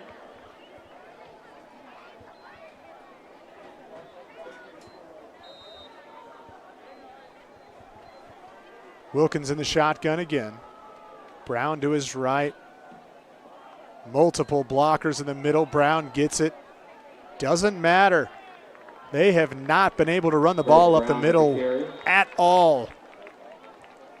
Tackled by a whole set of Sparkplug. As a player banged up for the Sparkplugs. I believe that was maybe Sam Goodman. No gain on the play. 2nd and 10 for the Tigers on the 24-yard line. Yeah. Senior Sam Goodman.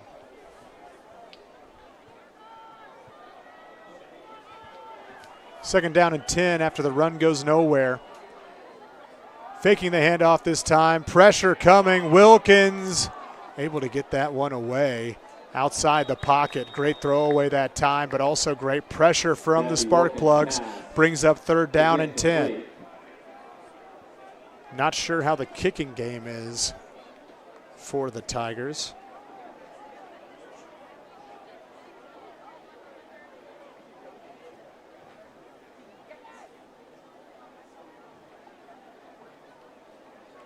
Third and 10 for the Tigers on the 24-yard line. No kicking stats.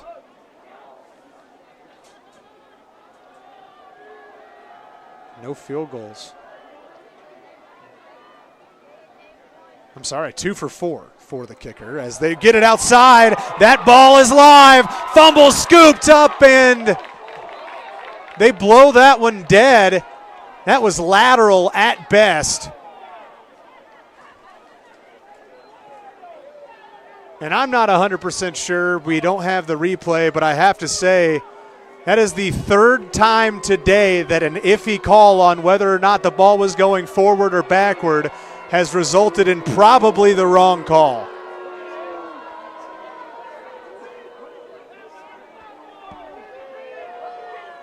Rolling on the field is an incomplete pass. I'm not exactly sure. It looks like it's pitched from about the 29-yard line.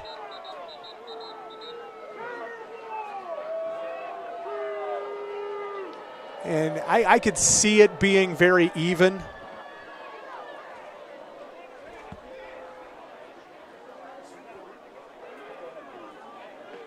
Replay review would have a tough time with that one. But I could tell you the last two were absolutely egregious.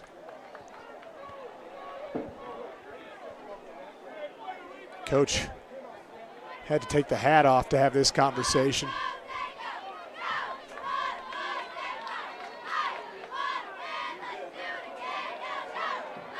I don't think I have to tell anybody. Do not have replay for this game for high school sports. It does bring up fourth down. I mentioned the kicking.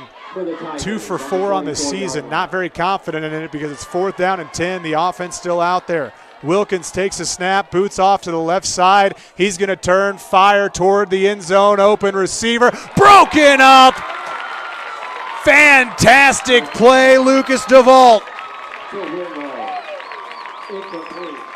Flat out closing in on that one, making a play. Looked like the receiver had a step, didn't matter. DeVault got his hands in there, and it was clean. That's a turnover on downs. It'll be 1st and 10 for the Sparkplugs at the 24. I don't know who it was, but I heard somebody say ball don't lie. I don't disagree.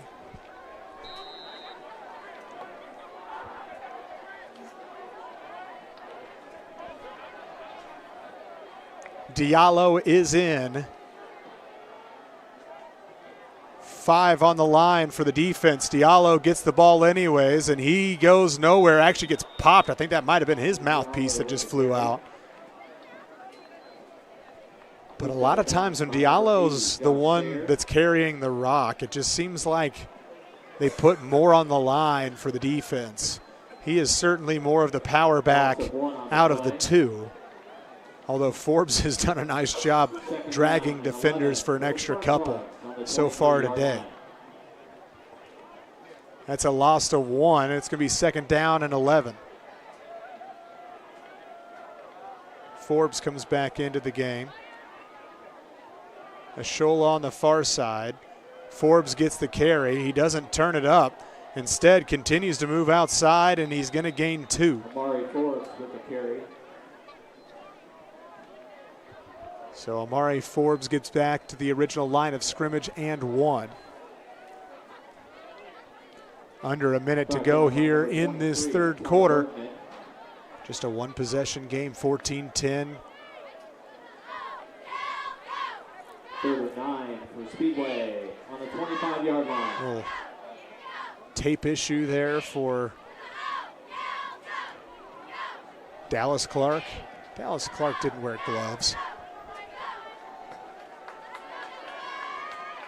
3 seconds on the play clock. Need to get this one off. 1 second now. I don't think they're aware of it.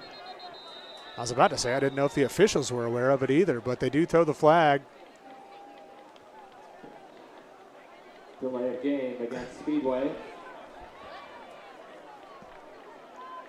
So that's going to be a loss of 5. It's going to be 3rd down and 14.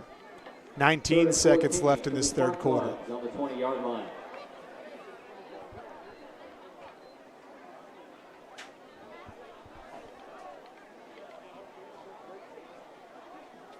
Everybody gets the word from Moore. They come out here in their typical spread. Har comes in motion. Quick blitzer comes through. That one incomplete. Scary as the pass was deflected. Wouldn't have likely gone for much as the defender was right there as well. But it's going to be 4th down and 14, and the punt team comes back out. Number 24, Joey Hamlin. This is going to be a defensive drive where a turnover would be absolutely massive. Obviously would have been massive on the scoop and score on the last possession, but that one blown dead.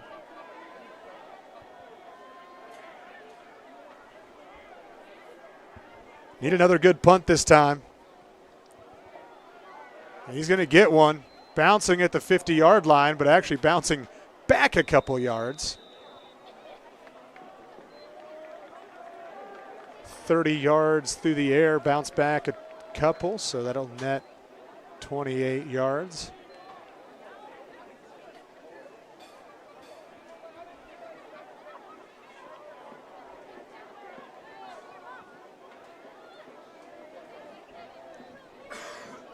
First and 10 for the Tigers on the 48-yard line. So the Tigers good field position this time.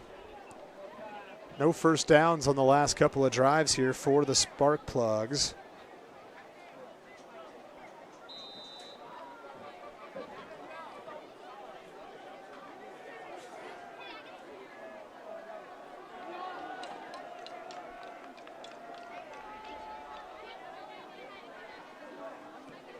Under center this time, Wilkins hands it off, and there's a flag that flies. I have to imagine that's going to be on the offense.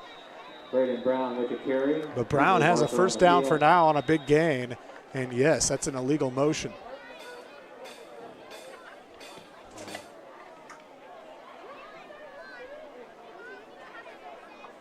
Actually, 2 flags flew on that one, so they had it.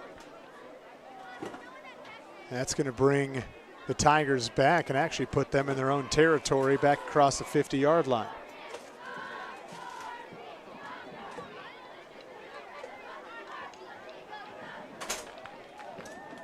Final play of the third quarter is illegal motion against the Tigers. Now, because of the penalty flag coming when it did, that is going to result in an untimed down here for the third quarter. The Tigers clearly not aware of it. Speedway, 10.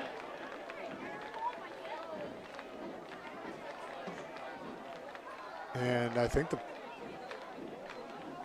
they need to be getting moving here.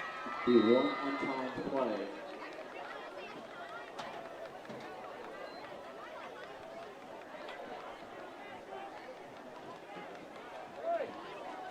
Play clock.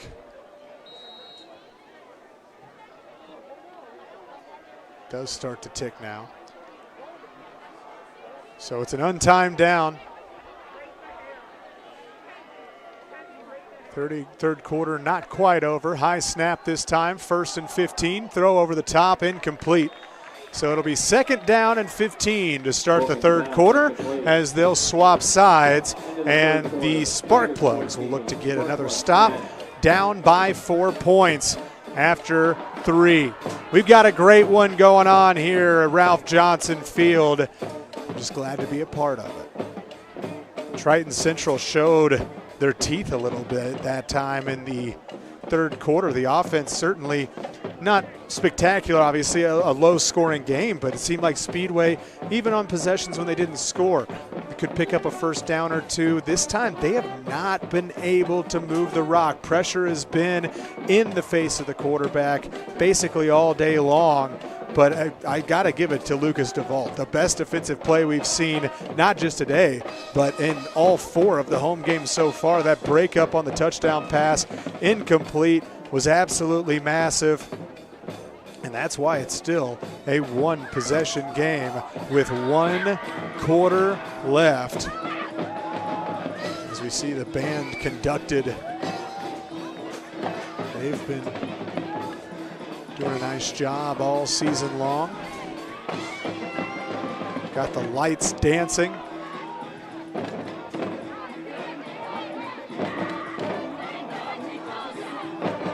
Flashing lights, the nightmare of any video production.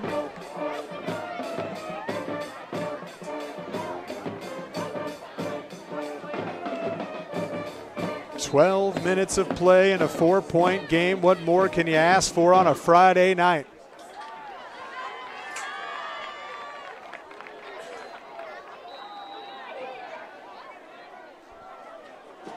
Second and 15. The offense for the Tigers was able to score 1 touchdown here in this second half so far. Hand it off up the middle.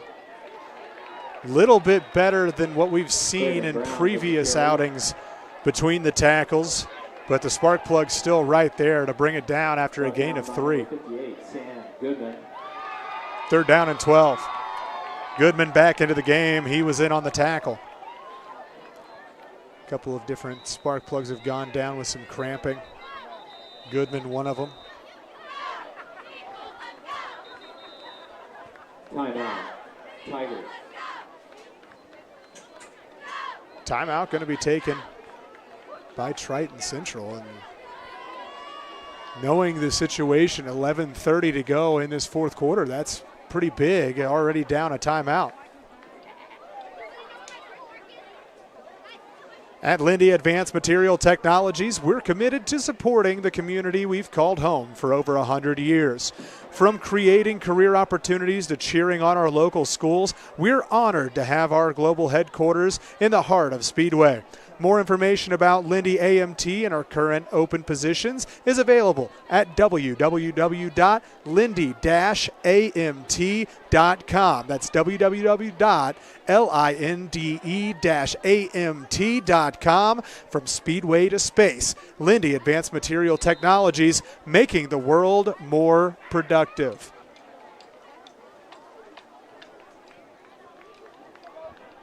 After the Tiger timeout.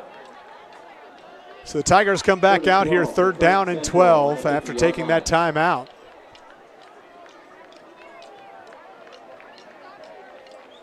If they don't pick this up, you're really asking yourself about that timeout decision. Wilkins drops back. He's going to pass. Probably looking downfield. Instead, Wilkins going to try to use his legs, and he's going to be knocked out of bounds at the original line of scrimmage. A gain of 2 yards, but it's 4th down. Actually, they'll only give him 1 yard. It's going to be 4th down and 11. Gain of 1 on the play. 4th and 11. So the punt team comes back out here. Wilkins stays out there, I should say. You have to think with the punter and the quarterback being the same person, a fake punt may be a lot easier to pull off. Maybe look out for that. So Wilkins steps into this one, kicks it high up in the air. Ashola comes back, and that one bounces past the 10. Huge bounce in favor of the Tigers. That's new turf, folks. Nothing daunting that. Bounced off the rubber pellets. And Speedway starts with the ball inside their own 10. After the Tigers punt, 1st and 10 for the Sparkplugs on the 9-yard line. As far as the offense is concerned for Speedway, what they need to be doing, getting back to the rush game. Offensive line had a great push, especially in that 2nd quarter. We need to see some more of that. It's been lacking here in this 2nd half. Pressure being shown here by the Tigers. Likely to drop at least one of those out. No, it's going to be a carry here for Forbes. Forbes able to get across the 10-yard line. Call it a gain of 4. Greg Brown with the stop for the Tigers.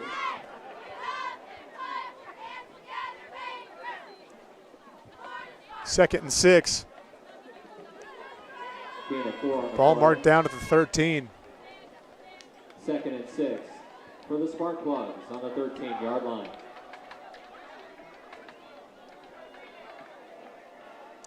Forbes. That's Har coming in motion. Forbes gets the carry, and Brown comes straight through there to make the tackle. Mari Forbes with the carry. That was a great rush off the outside.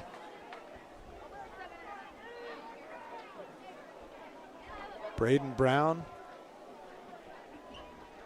the lead back for the Tigers. Also a heck of a defensive play this time. 3rd and 5 for the Sparkplugs on the 14-yard line. 3rd and 5 yards. Back to pass this time as more pressure comes over the middle of the field. Had an open receiver. That was Forbes and just missed him. He would have had some stride to go between the safeties. That might have gone all the way, but we'll never know. Incomplete pass, 4th down. And once again, the field position is going to be prosperous for this Tiger team.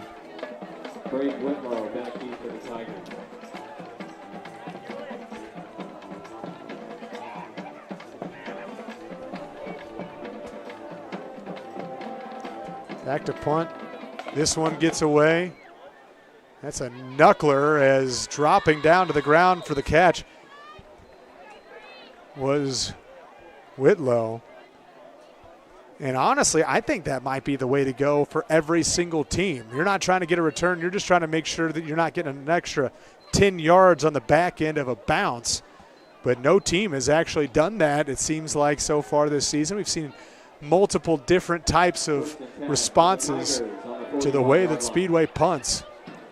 None of them have really been great. That probably the best. Field position is going to be fantastic here for Triton Central. Ball's on the 41-yard line.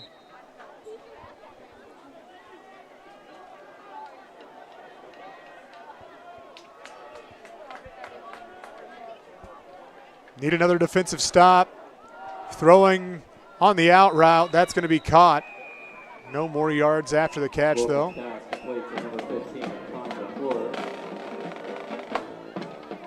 Connor McClure with the catch.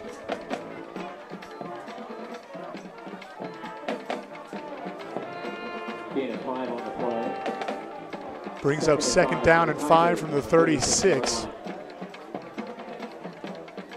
Approaching 9 minutes of play left in the 4th quarter.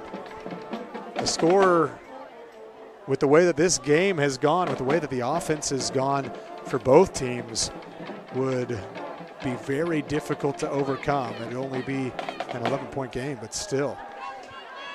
Wilkins back to pass, pressure. He steps up in the pocket, couple of big blocks, and a wide open receiver, and a touchdown for the Tigers. Complete. 36, Braden Brown, touchdown Tigers. The offensive line did a great job of creating a pocket that Wilkins could step into, and somehow the receiver just got lost on the right side, deep down the field. And with that score, it is 20-10, PAT upcoming.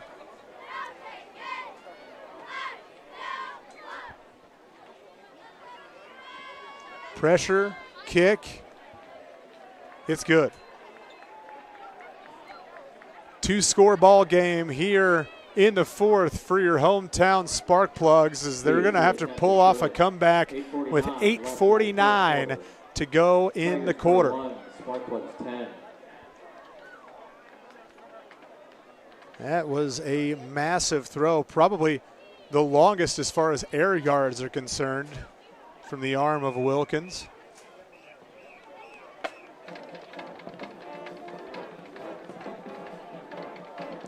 See if the return team can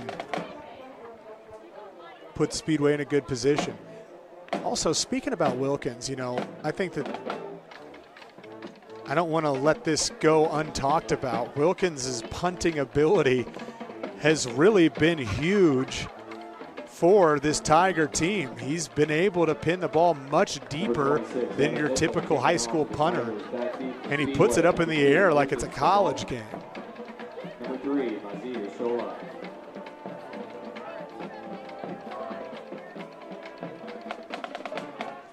Shola and DeVault back there to return. Forbes and Haar, the second line.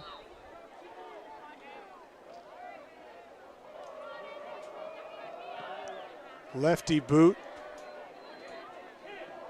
will be returned by Ashola, finding some space up the middle, crosses the 35-yard line, still on his feet across the 40, and another nice gain for Mazid Ashola.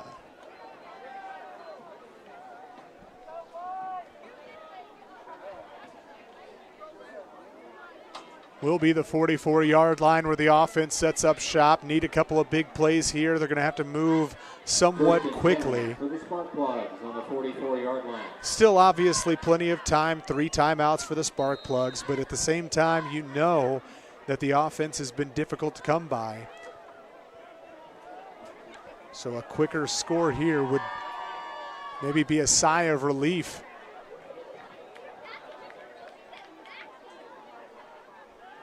Faking the handoff, firing right side, and that one incomplete. Not sure if that was deflected, but it came out a little bit crooked. Incomplete to Mason Bowman.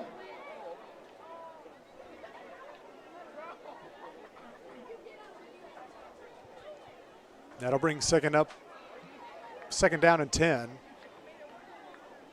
Forms comes out of the game, and Mamadou Diallo is in. Sox on the near side here. Extra blockers for the Plugs. Handing this one off, Diallo tries to find the outside, spins, able to gain a couple. Just give him one. They continue to attempt to attack that heavy box, Ty Bergman with the stop for the Tigers. despite the fact that it seems like the white jerseys definitely have the numbers. Gain of 1 on the play. The offense and the run game have seemed to really work out when they've been able to spread the field, but certainly not as much when they've been heavy on the offensive line.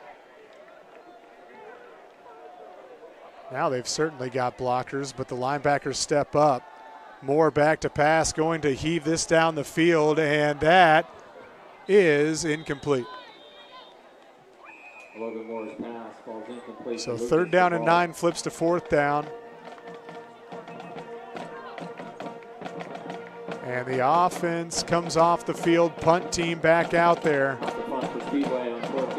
With 7:45 to go, down 2 scores. Braden Whitlow back deep for the Tigers.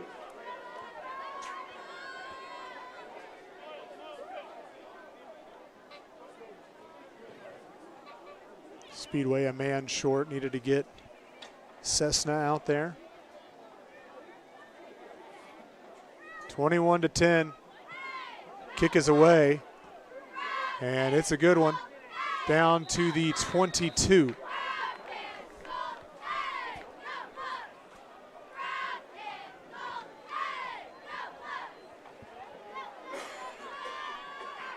.7:39 left in this one. Sparkplugs need just that. They need a spark on the defensive end. Have to imagine the Tigers going to try to run the football a little bit. Well, that's been where the Sparkplugs have been the best, has been the rushing defense. Obviously a huge passing play from the Tigers as well. Running the clock out's one way to do this, but at the same time, if you're able to put up another score, maybe throwing the football, not a bad idea. High snap, handoff to Brown. Brown breaks free this time up the middle, and that's going to be just short of the first down. Tackle made by number 17, Mason. 9-yard gain on the first play of this drive. 2nd down and 1 coming up. Whistles and a timeout taken by the official to stop the clock.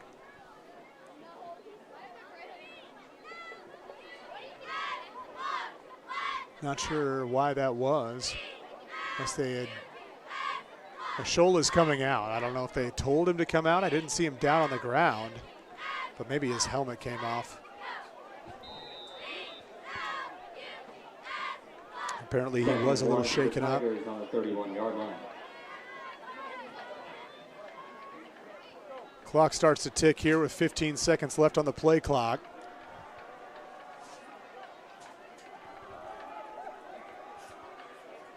Tigers from the shotgun, man in motion. High snap again. And it's going to be a passing play. Instead, Wilkins just going to take it himself. He's got the first down a little bit more. Wilkins with the carry, pushed out of bounds. He'll be out of bounds at the 38-yard line. Dawson Ott. Not a quarterback who's going to take it himself very often, but he does that time, and it works.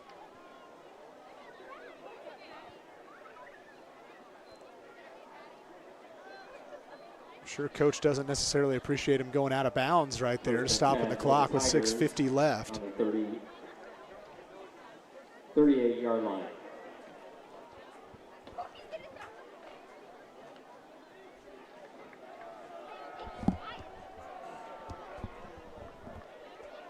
Two receivers to the right side again. The snaps get higher and higher, but Brown going to be bottled up right at the line of scrimmage, falls after a couple, and it's going to end up being a 4-yard gain. So hit just past the line of scrimmage, but able to fall forward.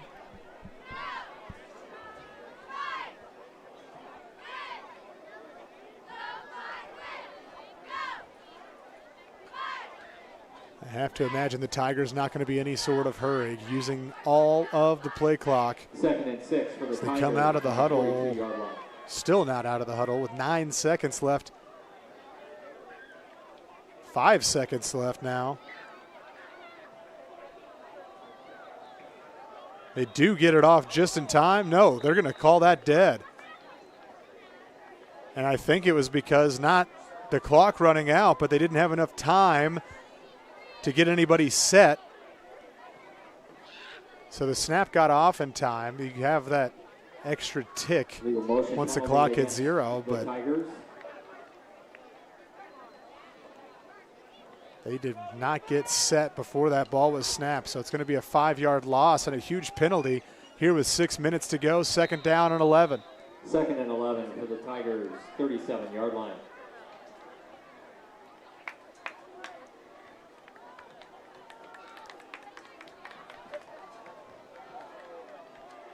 Tigers with 2 timeouts. They could have certainly taken one right there. But instead they'll hand it off here. Brown with some space. He's got a 1st down, and he's out of bounds at the 50-yard line. And once again, going out of bounds and not going to be capable of running the clock. You do get a new set of downs. But if you're trying to run the clock, that is not the way to do it.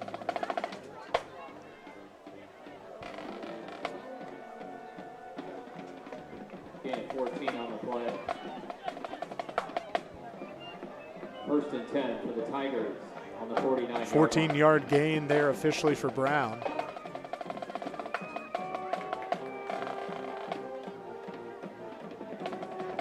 As this 4th quarter has gone on, the running game has come alive a bit here for the Tigers as Brown gets it again.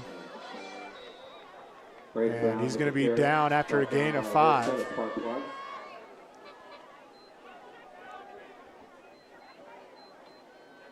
Clock ticking. It will be under 5 minutes when this ball is snapped. 25 seconds on the play clock. Gain of 5 on the play. But this time, I'm sure coach has told the Tigers maybe get up on the ball a little bit faster. They do so now. 10 seconds on the play clock.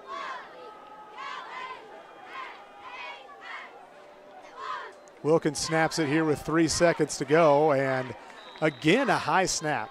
The snaps have come in high just about every single time. It messes with that timing, makes it very difficult for Brown to get that pass off, or to get that run off.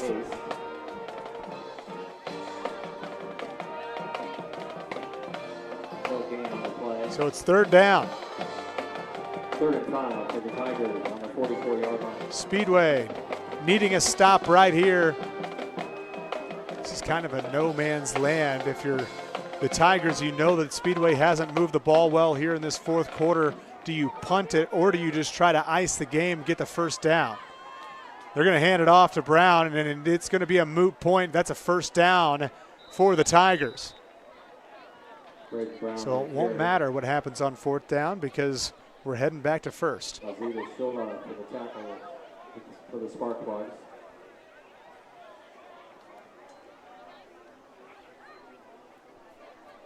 Clock begins to tick again. 25 seconds on the play clock. 1st and 10 for the Tigers on the 37-yard line.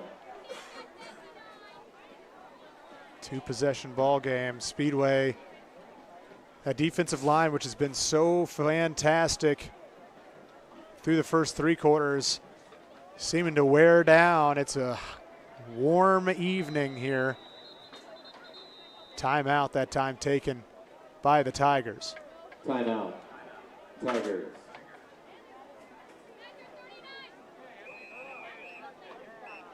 It has cooled off quite a bit. 76 degrees is the real feel. 77 degrees is the official temperature.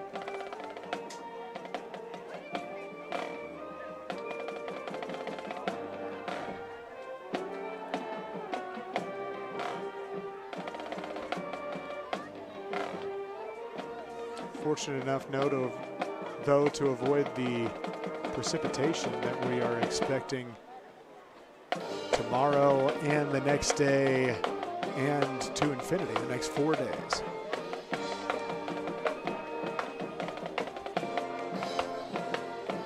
The question is going to be asked, what happened to the rushing game? Was it an adjustment from the Tigers? Was it a wear down from the offensive line of the Sparkplugs? Because they just have not looked the same here in this 4th quarter.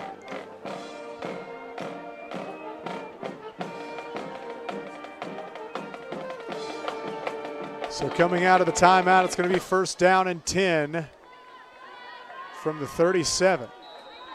1st and 10 for the Tigers. Only 3:40 to go.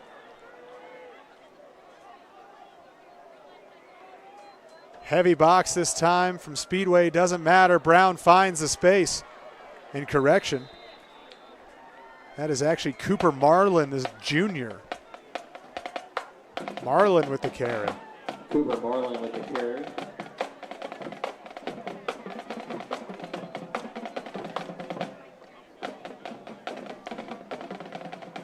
When they snap this ball, it'll be right around 3 minutes. 20 seconds on the play clock. It's 1st and 10 from the 22-yard line. 4-man front here from the defense. Handoff once again. And again, it's a big run. Cooper Marlin with the carry. That's going to do enough to keep the clock running and to get close enough to a 1st down where you're feeling good on 2nd down and 3.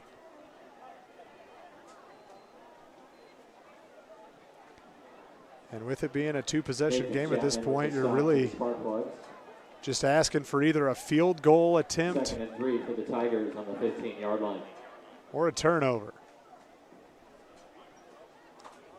Can the Sparkplugs get one of those?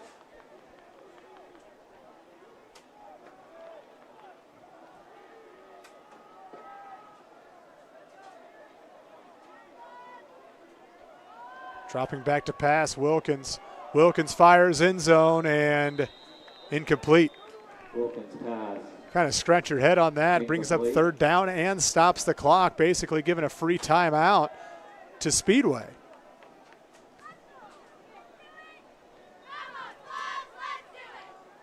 Not really sure about that decision making. They had some success on the ground on 4 consecutive run plays. But Speedway will take it. 3rd down from the 15.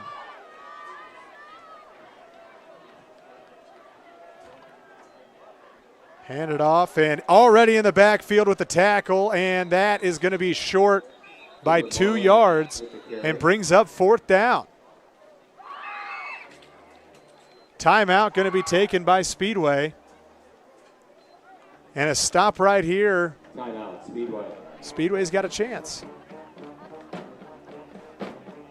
Going to be tough, but it is a chance.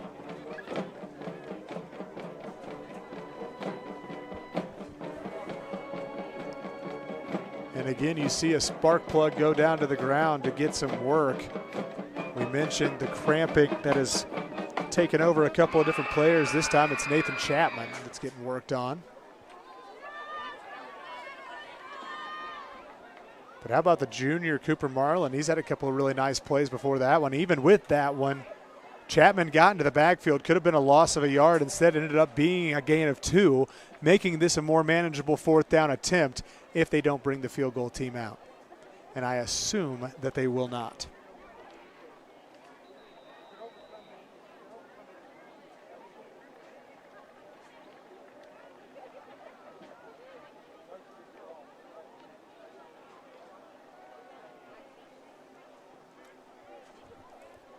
Here we go, 4th and 2. 4th and 2 for the Tigers. If they're able to get this, it's probably going to bring the clock under 2 minutes.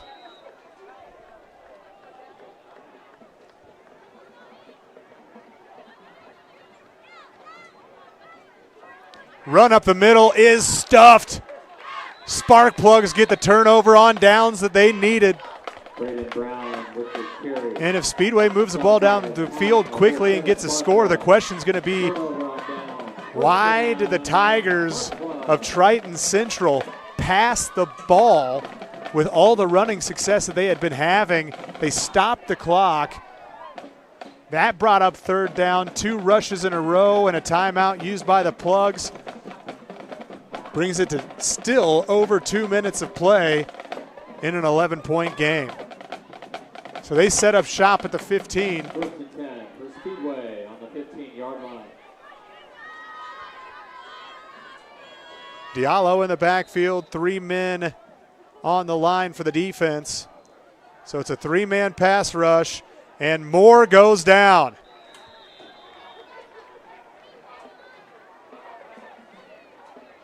Both ends able to get a pass rush going. That's going to be a loss of 7.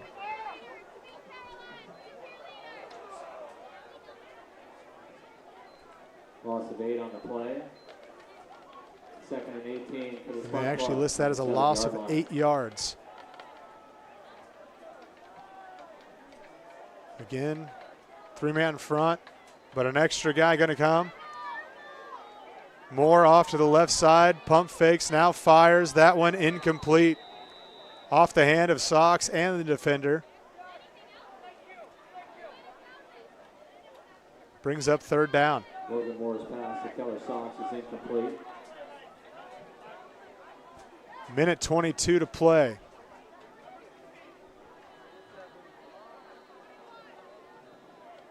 Third down for Speedway on the 7-yard line.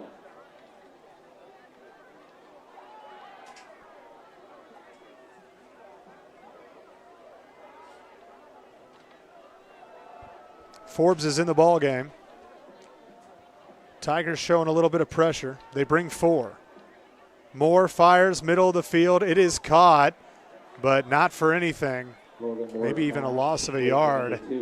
DeVault couldn't find any space. Number 18, Devin Janis, coverage for the Tigers. Really didn't even look like there was an attempt to pass that down the field. Knowing the circumstances, it's 4th down now and 17. With 51 seconds and ticking, you're looking at basically a pair, maybe 3 miracles.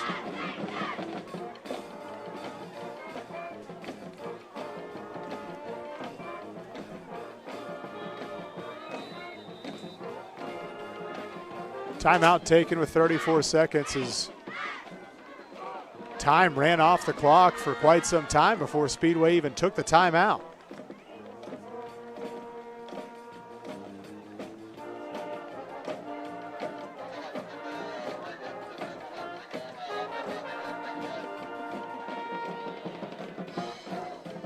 .34 seconds.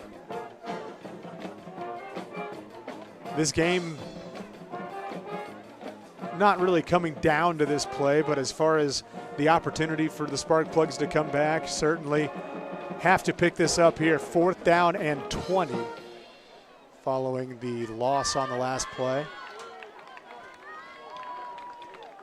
Kudos to the defensive line, really kind of putting a bookmark into this drive if this does end like this. A 3-man rush gets a sack on 1st down and 10. Absolutely massive for the Tigers.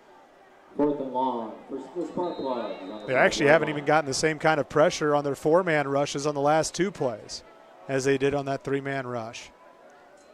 They will bring four again. It's just a run play.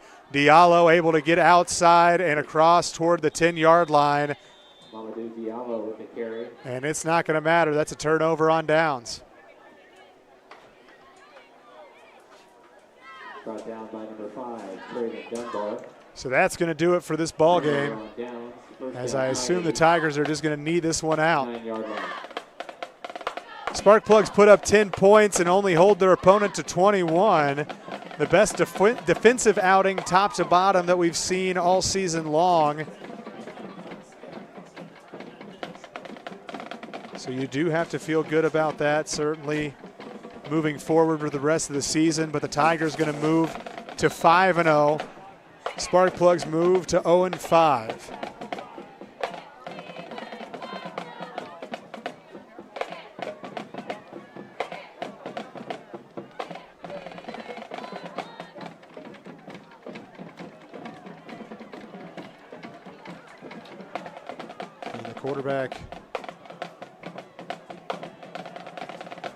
Actually, the quarterback going to be Ty Bergman to come in and take the knee.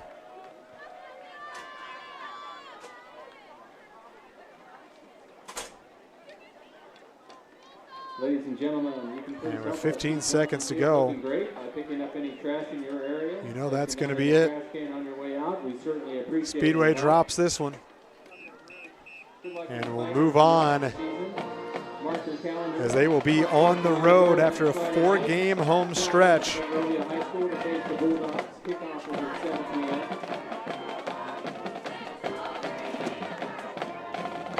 Before we go, we would like to thank our sponsors for tonight's game, Lindy Advanced Material Technologies, making our world more productive. 2020 Eye Physicians of Indiana, the high-quality eye care patients deserve. Speedway Lions Club, serving the Speedway community since 1937. BP Insurance, helping protect what matters most. First Financial Bank, banking is about neighbors helping neighbors, and it always will be. Member FDIC. Popcheff and Dinn, reliable, caring legal support for the Speedway community. American Legion Post 500, treasure hunt every Thursday, open to the public. And of course, ISC Sports Network, local lives here. Thank you to the amazing crew over here with SCTV. My name is Landon Kleindorfer. Final score, Triton Central 21, Speedway 10. On the road next week. You won't have my lovely voice, but we'll be right back around the bend here in a couple of weeks. So don't go anywhere. Enjoy the rest of the first day of the rest of your life, and have a great weekend.